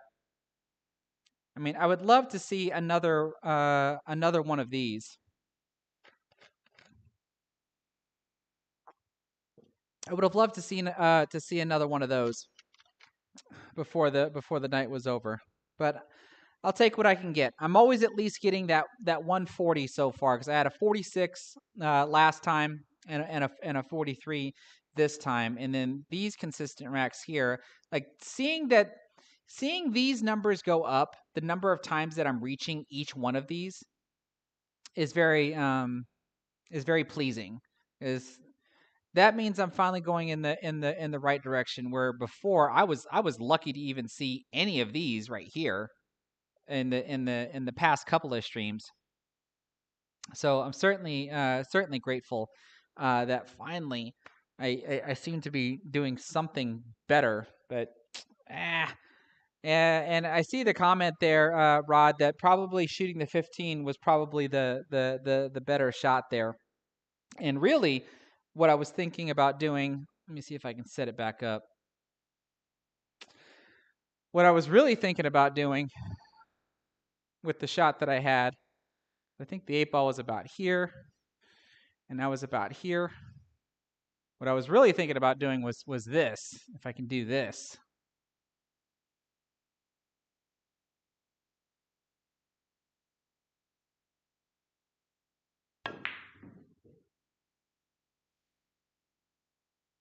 That's what I was really thinking about doing. I didn't even hit that. I didn't even hit that one hard enough, let alone miss the shot.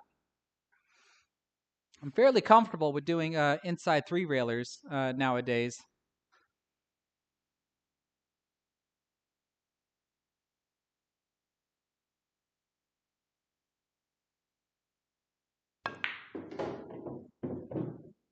Except I hit that one way too hard. It's like I said, it's either too hard or too soft. There's like no in between.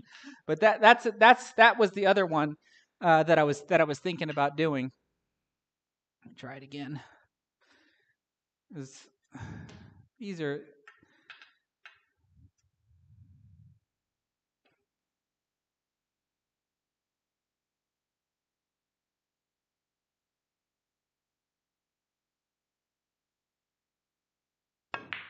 Oh, overcut that one.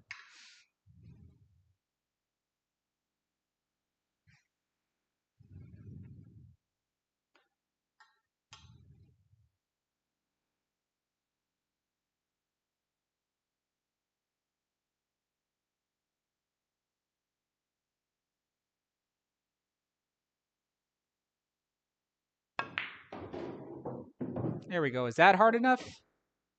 No, it's not. But yeah, that, like I said, that was the other alternative that I was thinking about doing there. But oh well, live and learn. Live and learn. Whew. Okay. Well, that pretty much concludes tonight's stream. It took me a grand total of 29 attempts to basically average around 100 points. It's pretty much trying to see how many attempts it basically takes me to get to 300.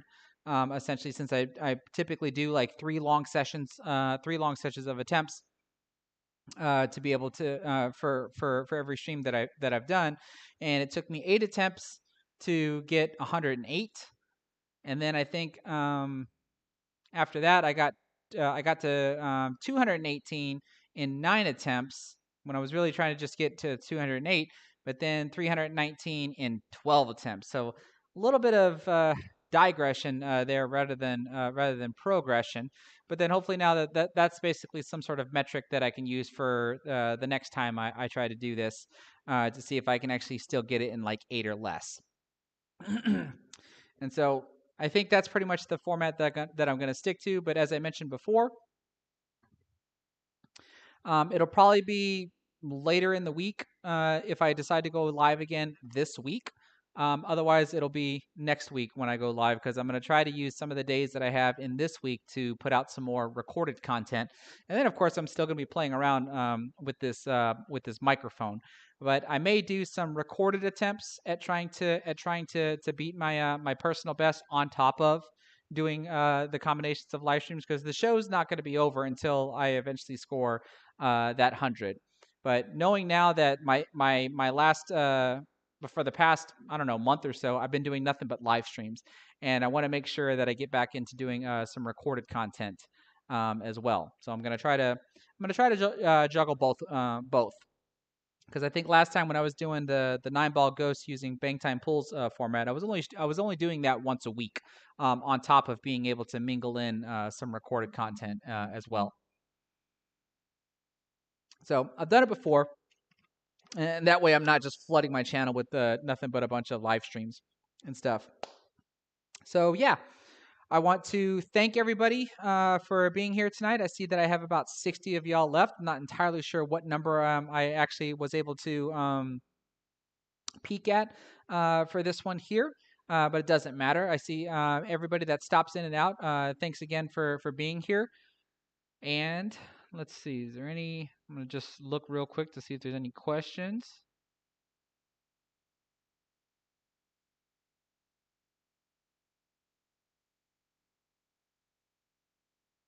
Doesn't look like it.